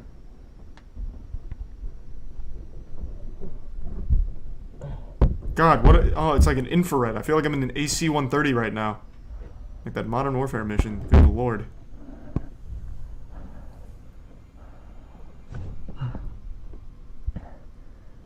These are the shingles.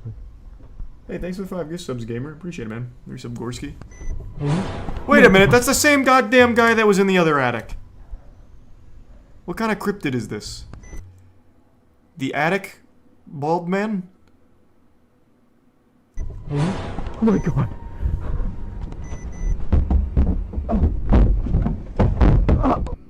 He grabbed his rifle and returned to his roof, but the creature was no longer there. The creature seems to be bald with a large round head, but no facial features can be seen.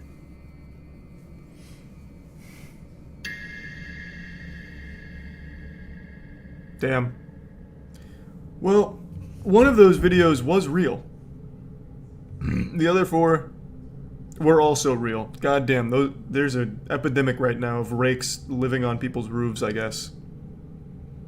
Fuck, we're gonna have to do something about that.